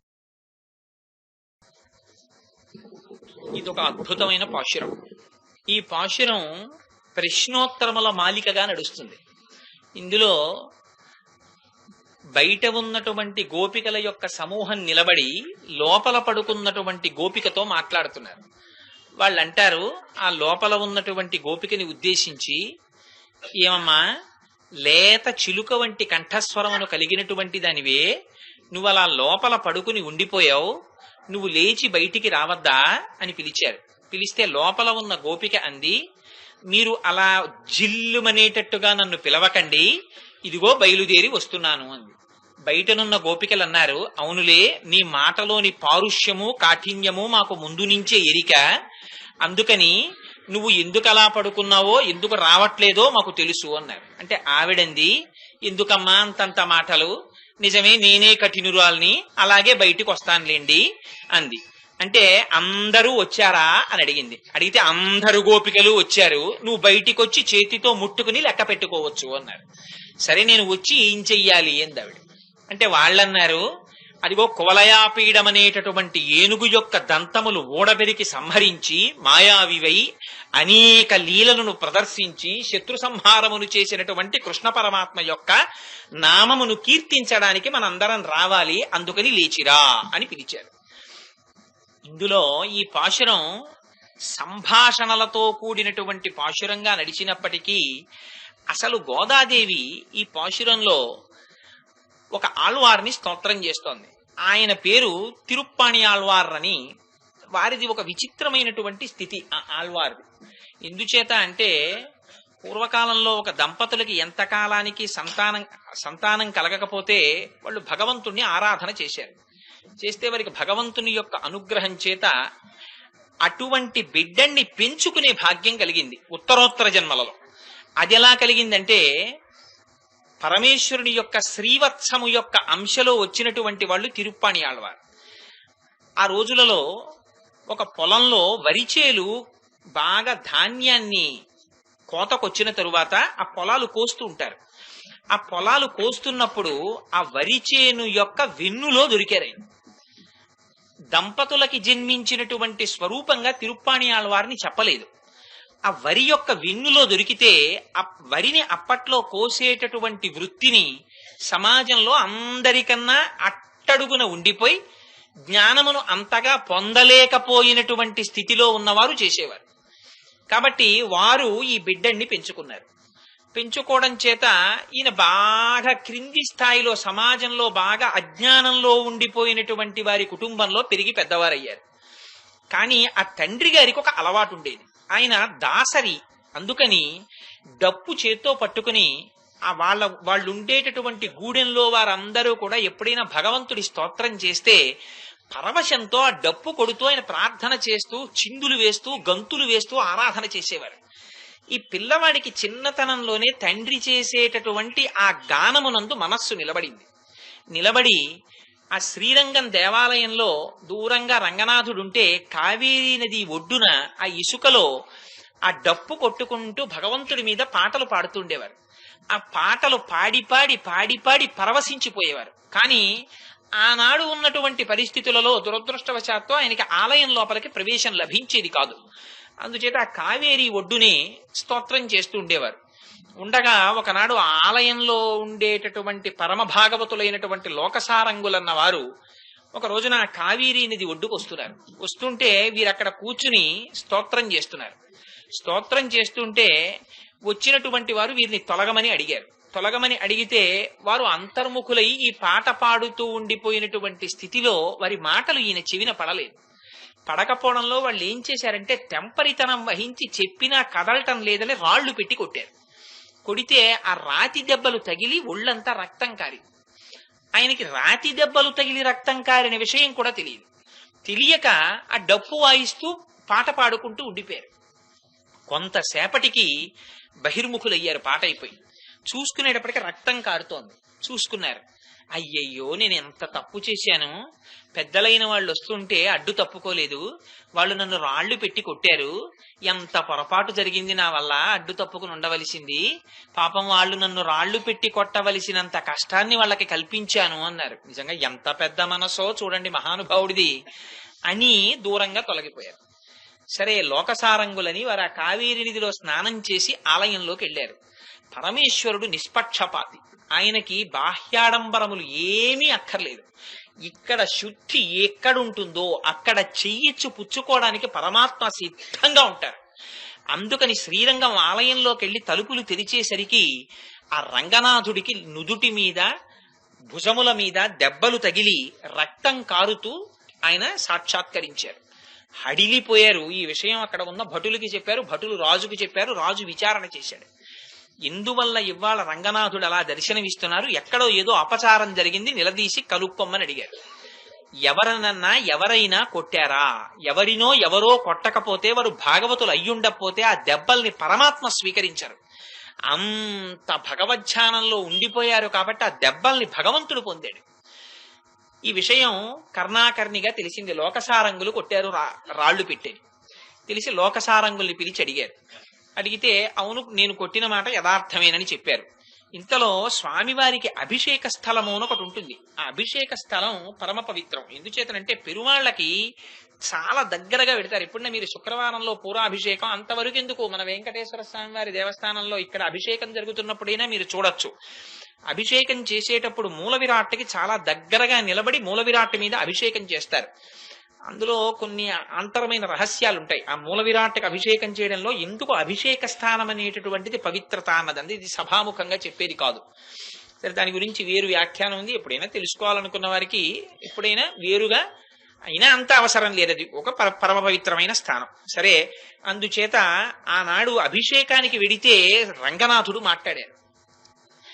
ఎక్కడ నిలబడి మీరు అభిషేకం చేస్తున్నారో అక్కడికి ఆ ఆళ్వారిని తీసుకొచ్చి నిలబెట్టి వారి చేత నాకు కైంకర్యం చేయిస్తే తప్ప నాకు ఈ దెబ్బలు తగ్గవన్నారు. అంటే అర్చకులు అన్నారు, మహాప్రభు వారిని తీసుకొస్తాం, కానీ ఆ తిరుప్పాణి ఆళ్వారు వారు రావద్దా, వారు మమ్మల్ని చూస్తే దూరంగా పారిపోతారు కదా అన్నారు. అంటే అలా పారిపోతే మీరు వెళ్ళి వారిని మీ భుజాల మీద ఎక్కించి తీసుకురండి పట్టి అన్నారు. అంటే వీళ్ళందరూ పరిగెత్తారు. అమ్మో నేను మళ్ళీ ఏమైనా తప్పు చేశానేమో అని తిరుప్పాణి ఆళ్వారు పారిపోతున్నారు వెనక్కి తిరిగి. పాపం ఆయన ఎప్పుడు అక్కడ ఒడ్డున పాటలు పాడుకుంటూ ఉండేవారు ఇసుక తిన్నెల మీద.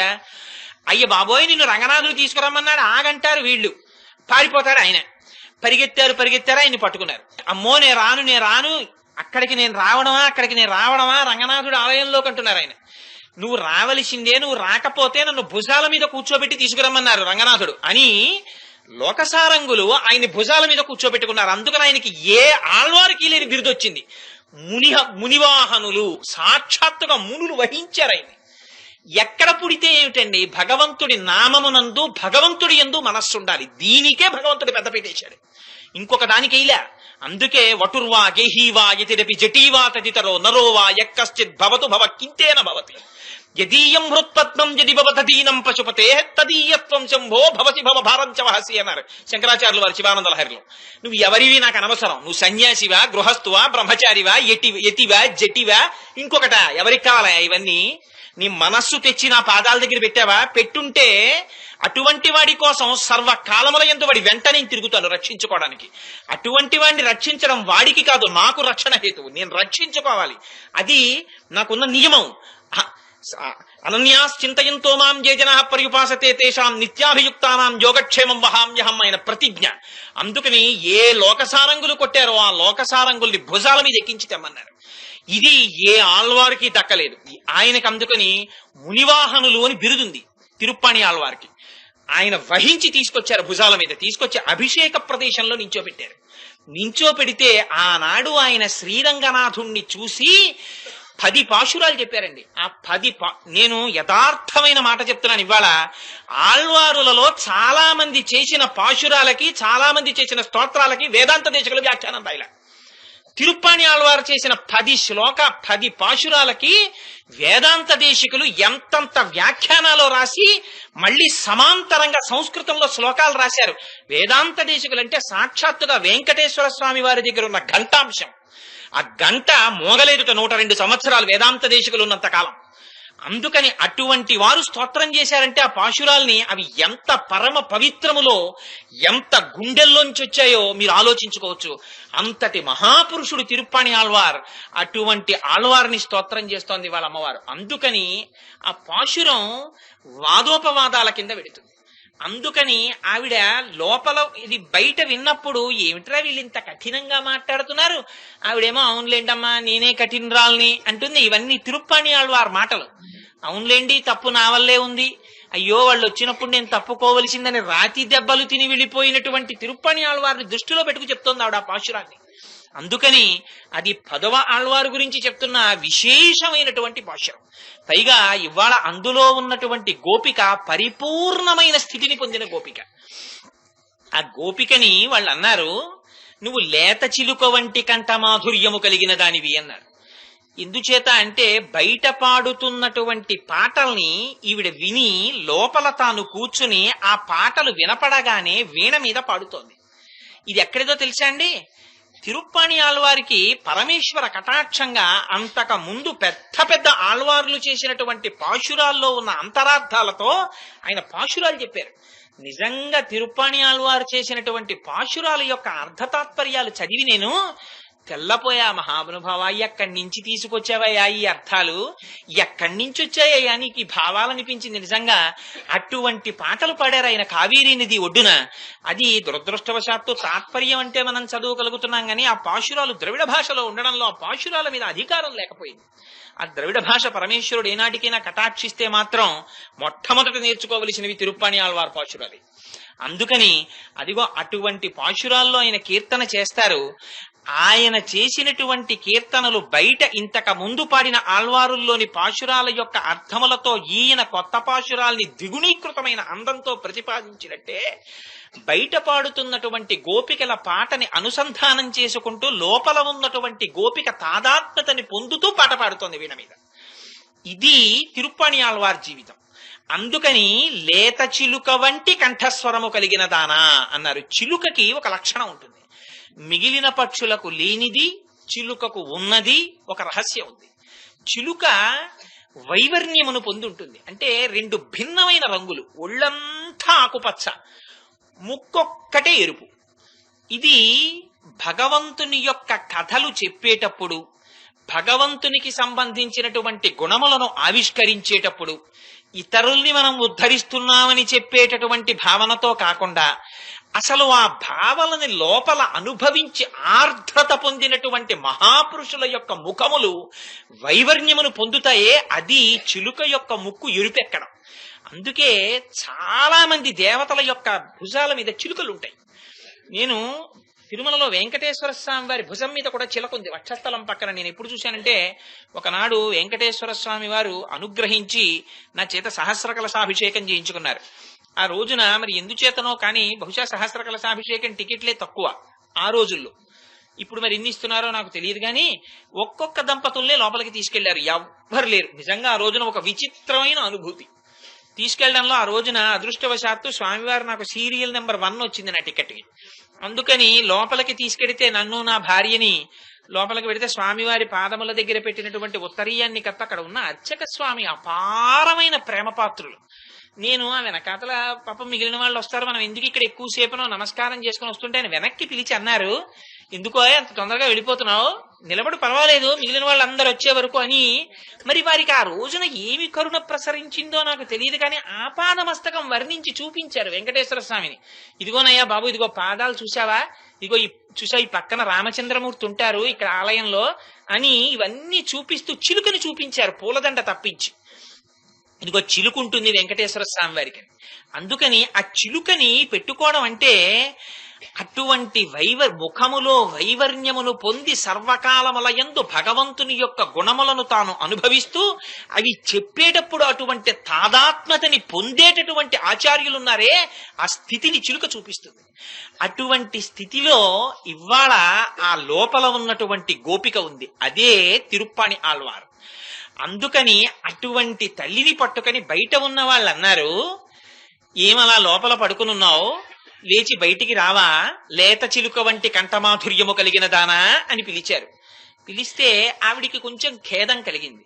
ఒకటి, వీరిని విడిచి ఆవిడ బ్రహ్మానందమును పొందడం లేదు, వారికన్నా అధికురాలనన్న భావన ఆవిడలో లేదు, లేని నిద్రని ఆవిడికి ఆపాదించారు. 2, వారు పాడుతున్న పాటకే తాను అనుసంధానం చేసింది కానీ తానొక్కటి అనుభవించి ప్రత్యేకమైన పాట పాడుకోలేదు. కానీ ఈ లేని రెండింటిని తనయందు ఆపాదించడము చేత ఖేదము పొందిన తల్లి ఆ లోపల ఉన్న గోపికంది, ఓ గోపికలారా నన్ను జిల్లున అలా పిలవకండి అంది. అంటే మీ మాటలు నాకు కొంచెం ఖేదమును కల్పిస్తున్నాయి, నేను అలాంటి స్థితిని పొందిన దానిని కాను, మీలో నేను కూడా ఒక్కతెను, అందుకని అలా ఎందుకు పిలుస్తారు అంది. అంటే పైనున్న వాళ్ళు అన్నారు, నువ్వెంత కఠినురాలవో మాకు తెలుసు, అయినా నీకు ఈ ఏకాంతం ఏమిటి, ఒక్కదానివి ఎందుకున్నావు అంటే వాళ్ళు కూడా బాహ్యంలో అధిక్షేపించి మాట్లాడినది కాదు. ఎందుచేతనం అంటే ఆ ఆచార్య స్థితిని పొందినటువంటి మహాపురుషులు, అటువంటి గురువులు వాళ్ళు చెయ్యవలసినది, వాళ్ళు బయటికి వచ్చి 10 మందితో మాట్లాడి 10 మందిని తమతో కలుపుకుని పోయి, అసలు గురువుల దగ్గర ఒక విచిత్రమైన లక్షణం ఉంటుందండి. మీరు తెలిసి తెలియని సగం సగం తెలుసున్న వాడి దగ్గరికి వెళ్ళి ఏదైనా ఓ విషయం చెప్పారనుకోండి, వెంటనే అలాంటి గురువులే మనకు ఎక్కువ దొరుకుతారు. దేవి భాగవతంలో వ్యాస భగవానుడు ఈ విషయాన్ని నిర్ద్వంద్వంగా చెప్తాడు. తెలిసి తెలియని వాళ్ళు ఎక్కువ, తెలుసున్న వాళ్ళు తక్కువ ప్రపంచంలోనే, నాలాంటి వాళ్ళు ఎక్కువ. అందుకని వారి దగ్గరికి వెళ్ళి ఏదో ఒక విషయం చెప్పామనుకోండి, అమ్మో ఉపద్రవం వచ్చేసింది, కొంపలు అడిపోయి ఆ స్థితిలో ఉన్నారా, అలా ఉండకూడదు అని వాడు ఏదో చెప్తాడు. ఇంకక్కడి నుంచి చేసిన దాని గురించి భయం ఎక్కువ. అసలు గురువులు ఎలా మాట్లాడతారంటే, నీకేమో భేషుగ్గా ఉన్నావు, ఎంత మంచి పని చేస్తున్నావో, చాలా మంచి పని చేస్తున్నావు, చక్కగా చేస్తున్నావు, కానీ ఒక్క పని చెయ్యి, ఇదిగో దాంతో పాటు చక్కగా రేపటి నుంచి ఈ పని కూడా చేస్తుండు అని ఒక్కొక్క మెట్టు పిల్లాన్ని అక్షరాభ్యాసం చేసి తండ్రి పక్కన కూర్చోబెట్టుకున్నప్పుడు, నాన్న నీకు కొత్త పలక తెస్తాను, కొత్త బలపం తెస్తాను, స్కూల్కి తీసుకెళ్లి నువ్వు చాక్లెట్లు పంచుతావు కానివి, రేపటి నుంచి నీకు green pant, white shirt, belt, ఆ బ్యాడ్జ్ ఇవన్నీ ఉంటాయి చక్కగానంటే వాడు అలాగే నాన్నగారండి పలకలు పంచి చాక్లెట్లు పంచే వరకు వింటాడు. నువ్వు కూర్చుని నాన్న 12ంటికి వచ్చి తీసుకెళ్తానని అమ్మా నాన్న వెళ్ళిపోతుంటే వాడు మొయ్యోమని ఏడుపు మొదలెడతాడు. వాడు ఏడుపు మొదలెట్టాడని తల్లిదండ్రులు తీసుకెళ్లిపోతే ఇక వాడికి అక్షరజ్ఞానం ఉండదు, వదిలి వెళ్ళిపోతారు. వదిలి వెళ్ళిపోయి దగ్గర కూర్చోబెట్టుకుని నాన్న ఆరాయి అని ఆ అని దిద్దిస్తారు. వాడు ఆ అని 10 మాటలు 50 మాటలు 100 మాటలు దిద్ది ఆరాయి అంటే పలక చెరిపేసి ఆ రాసి రే నీకు ఆ వచ్చేసింది రోయ్ అంటాడు తండ్రి. అంటే ఇంకా వాడు వారణాసి విశ్వవిద్యాపీఠ దగ్గర డాక్టరేట్ పుచ్చుకున్న వాళ్ళ పొంగిపోయి అమ్మ వంట చేసుకుంటుంటే పలకం పట్టుకుని పరిగెత్తుకెళ్ళి అమ్మ అమ్మ నాకు ఆ వచ్చేసిందని ఆ రాసేస్తాడు. కన్నపడ్డ వాళ్ళందరూ ఇంటికి ఎవరన్నా రావడం భయం, నీకు ఆవచ్చా నీకు ఆవచ్చా అంటాడు. అంటే ఆ రావడం ఏంటంటే నాకు ఆవచ్చు అంటాడు. వాళ్ళు కూడా అజ్ఞానాన్ని మన్నిస్తారు. మన్నించి అమ్మో నీకు ఆవచ్చేమిట్రా అంటాడు మామయ్య వచ్చి. అంటే నాకు ఆవచ్చేసింది అంటాడు. ఏది రాసి చూపించు అంటే పలక తెచ్చేసి ఇలా అంటే అబ్బో ఎంత బాగా రాసావు నాన్న అని ముద్దెట్టుకున్నాక తండ్రి మళ్ళీ మర్నాడు చెప్తాడు, ఆయే కాదు నాన్న ఆ ఉందని, ఇదోటి ఉందా అనుకుంటాడు. ఆ తర్వాత పాపం బండి రా వరకు నేర్చుకుని అమ్మయ్య అయిపోయింది అనుకుంటాడు. కాదు నాన్న కాకి దీర్ఘం ఇస్తే కా గుడింతో ఉందిదా అంటాడు. ఆ తర్వాత ఎక్కాలున్నాయిరా, సోషల్ ఉందిరా, సైన్స్ ఉందిరా, మోట ఉందిరా అని భుజం మీద ఎట్టాక సరే మొత్తం మీద ఏదో అలా వాడు పీజీ వరకు పెడతాడనుకోండి. అంతేగాని ఆ నేర్పి ఎప్పటికొస్తుందిరా నీకు, ఇంకా దిక్కుమాలినాడి ఆలో ఉన్నావు. మన వంశంలో చూస్తే అందరూ పెద్ద పెద్ద చదువులు చదివిన వాళ్ళు, అందరూ ఐఏఎస్ లేను, నువ్వేమిటో ఇంకా ఆ నేర్చుకుంటాయేంటి, ఎప్పటికి నువ్వు వృద్ధిలోకి వస్తావని చావ కొట్టేశాడు అనుకోండి తండ్రి.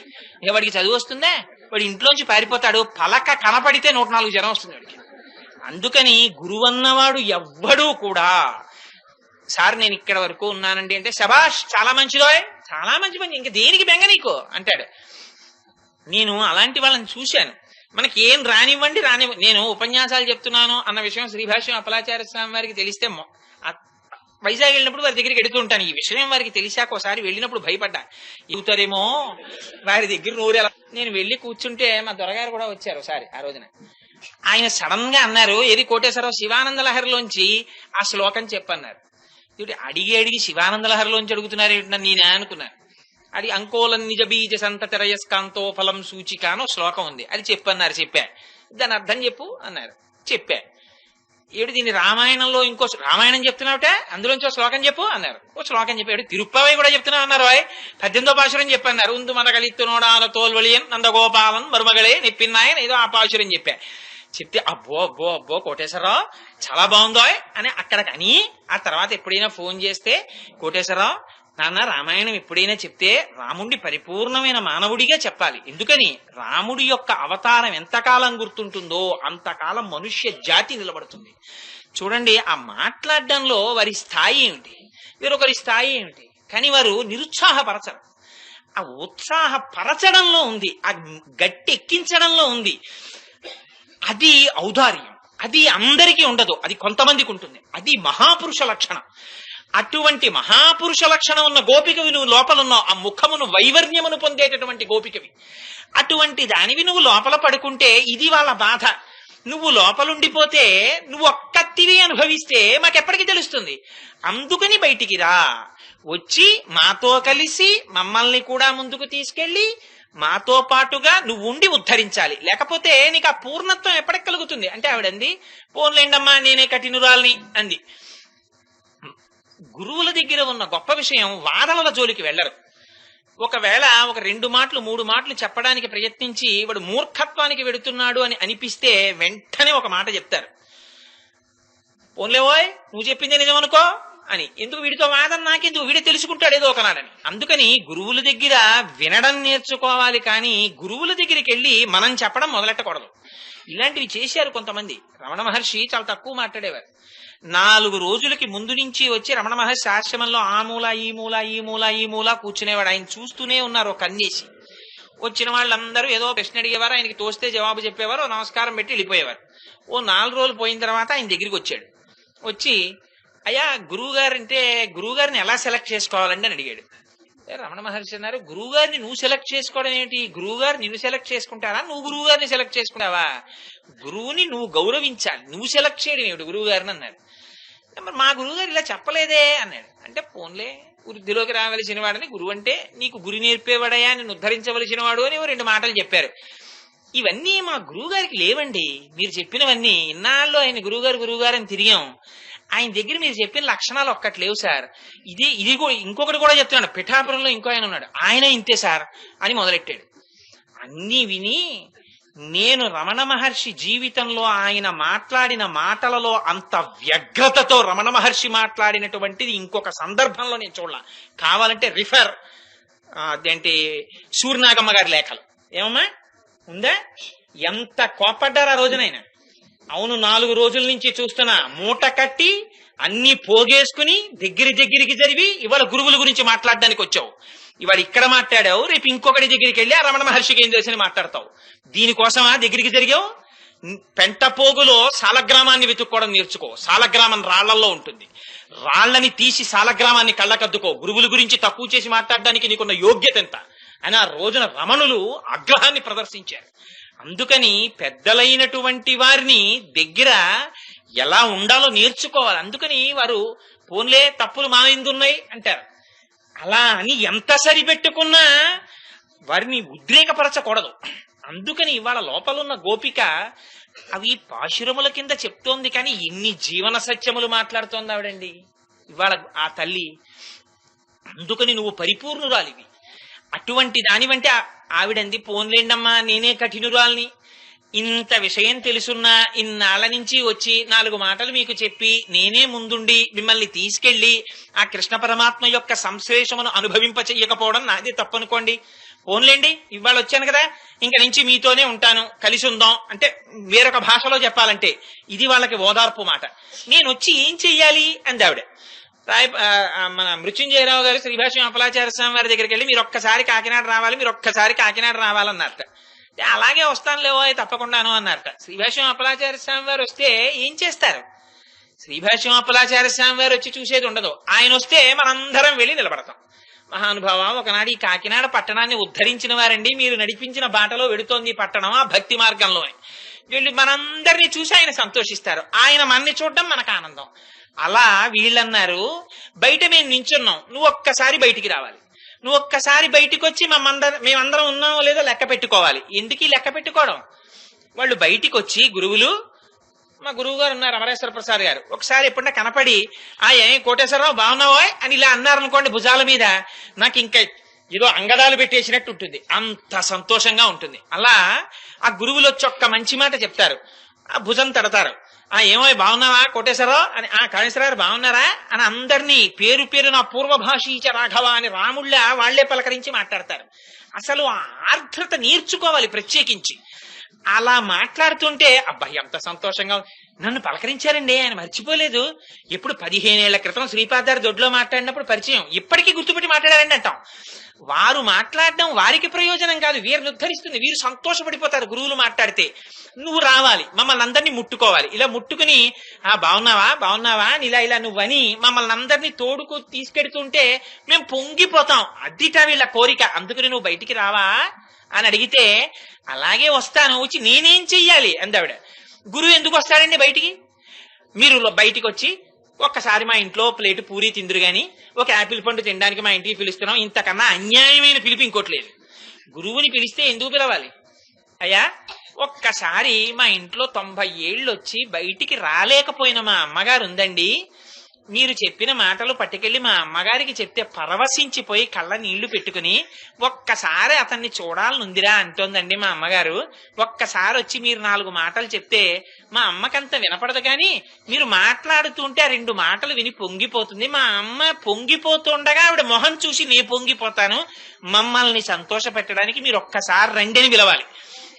మా ఇంట్లో పెరట్లో దబ్బకాయలు ఉన్నాయండి, ఓ 4 ఇస్తాను కోటేశ్వరారు, మీరు వచ్చి తీసుకెళ్ళండి అని నాలాంటి వాడిని అంటే పర్వాలేదు. అంతేగాని పెద్దల దగ్గరికి వెళ్ళి ఏమన్నా మా పెరట్లో చింతకాయలు ఉన్నాయి, మీరు వచ్చి పట్టుకెళ్తారు కానీ మా ఇంటికి రండి, వచ్చి కాసేపు అరగంట కూర్చుని, మీకు ఎప్పుడు అదే అలవాటు కదా, ఏదో మాట్లాడుతుంటారు కదా, మాట్లాడి స్కూటర్ తగిలిసి పోదురు కానీ లేండి, కుక్కేం పట్టకపోతే మీ ఆవిడని తీసుకురండి, పట్టు కూర్చుంటుంది ఊళ్ళో అన్నారు అనుకోండి, ఏమిటా దారుణం, దేనికి చెప్తున్నట్లు.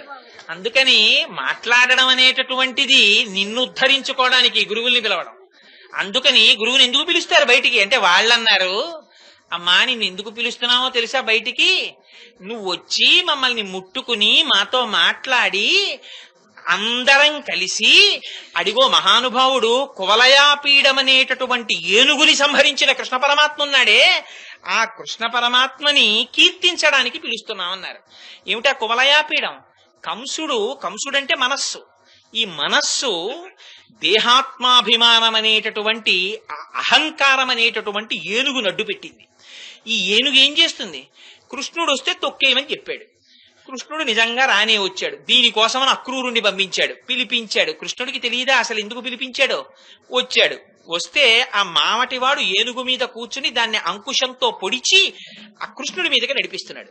నడిపిస్తుంటే ఆయన గబగబా వచ్చి కాలం దొక్కి సలీలుడై నగవుతో కంఠీరవేంద్రాకృతిన్ కేలన్ భీషణ దంతముల్ పెరిగి సక్షీణంబుగా మొత్తి గోసాలగ్రామణి వీరమౌళిమణి అయి ప్రణంబులన్ పాపెన శైలేంద్రాభము ప్రాణలోభము రుదంచాత్సార గంధేభమున్ అన్నారు పోతన గారు. ఆ పరమాత్మ కృష్ణుడు ఒక్కసారి తన కాలుతో ఆ ఏనుగు యొక్క కాలు తొక్కారు. ఆ 2 దంతాలు పీకేశారు. ఆ దంతాలతోటే నీలాదేవికి పడక మంచం చేయించారట. ఏంచి ఆ ఏనుగు కుంభస్థలం మీదకెక్కి 2 గుద్దులు గుద్దేటప్పటికి నెత్తురు కక్కుకుని ఆ ఏనుగు చచ్చిపోయింది. దాని పేరు కువలయాపీడము అన్నారు. ఈ కువలయాపీడము అంటే కు అంటే భూమి, వలయం అంటే భూమండలం. ఈ భూమండలాన్ని అంతటినీ పీడించేది అసలు నిజానికి పీడించేది దేహాత్మాభిమానం. ఇది నేను అన్న భావన పుట్టిన దగ్గర నుంచి ఇంకా దీన్ని పోషిద్దాం, దీన్ని సంబంధించిన వాళ్ళని పోషిద్దాం. పక్షికి ఉండదు, లిమిటెడ్ గా ఉంటుంది. ఏదో ఆ పక్షికి రెక్కలు వచ్చేంత వరకు మాత్రమే పక్షి ఆహారం తీసుకొచ్చి పెడుతుంది. ఒకసారి రెక్కలు వచ్చాయనుకోండి ఇంకా పక్షి తన పిల్ల గురించి ఆలోచించదు. ఒక పిల్లి దానికి ఎలకని పట్టుకోవడం వచ్చేంత వరకు మాత్రమే పాలిస్తుంది. ఆవు దూడకి గడ్డి తినడం వచ్చేంత వరకే పాలిస్తుంది. ఇంకా తర్వాత రోజు ఇంత గడ్డి తీసుకొచ్చి తను తినేసి కొంత గడ్డి నోట్లో పెట్టుకొచ్చి అబ్బాయి ఈ గడ్డి చాలా బాగుంది మా దూడకి పెడతానని గడ్డి తేదు. ప్రపంచంలో ఏది తేదు. 3, 4, 5 తరాల వరకు సంపాదించిదా చెయ్యాలన్న తాపత్రయం ఉత్తమమైన జన్మమెత్తి మనిషి ఒక్కడికే ఉంటుంది. ఇది పీడించేది ఏది పీడిస్తోంది? దేహాత్మాభిమానం పీడిస్తోంది దీంతో పట్టుకుని. అందుకని అసలు పీడించే ఏనుగు ఇది. అందుకని ఈ కువలయా పీడాన్ని పోగొట్టాలంటే ఆయన ఒక్కడే పోగొట్టాలి. అందుకని అదిగో ఏనుగుని చంపి కృష్ణ పరమాత్మ మహోపకారం చేశారు. ఆయన నామం కీర్తిస్తున్నాం మేము ఇవాళ. దీన్ని ఎవరు పోగొడతారు? గురువు పోగొట్టాలి, భగవంతుడు పోగొట్టాలి. అందుకని నువ్వు వచ్చి నాయకత్వం వహించి ఆ కువలయాపీడాన్ని ఇతర శత్రువుల్ని, ఎందుకని కృష్ణుడు ఒక శత్రువుని సంహరించలేదు, పూతనా సంహారంతో మొదలుపెట్టి పూతనని సంహరించాడు. పూతన అంటే అహంకార మమకారములు అనేటటువంటి 2 స్తన్యములు కలిగినటువంటి అజ్ఞానం. ఆ అజ్ఞానాన్ని సంహరించాడు. ఆ తర్వాత శకటాసురుడు పుణ్యపాపములనేటటువంటి 2 చక్రములు పెట్టుకుని వచ్చినటువంటి శరీర స్థితితో తాదాత్మ్యత దాన్ని పోగొట్టాడు. తృణావర్తుడు కామములకు లొంగిపోతే ఆ కోరిక మనిషిని ఎంత తృణప్రాయంగా తిప్పుతుందో చూపించడానికి తృణావర్తుడిని సంహరించాడు. ఆ తరువాత బకాసురుణ్ణి సంహరించాడు, దంభం పోగొట్టాడు. కొండ చిలువ నోట్లోకి వెళ్లి పడిపోయినటువంటి పిల్లల్ని రక్షించాడు. ఇలా ఎన్నో మహోపకారాలు చేశాడు. చిట్ట చివరన కువలయాపీడం అనేటటువంటి ఏనుగుని పడగొట్టాడు.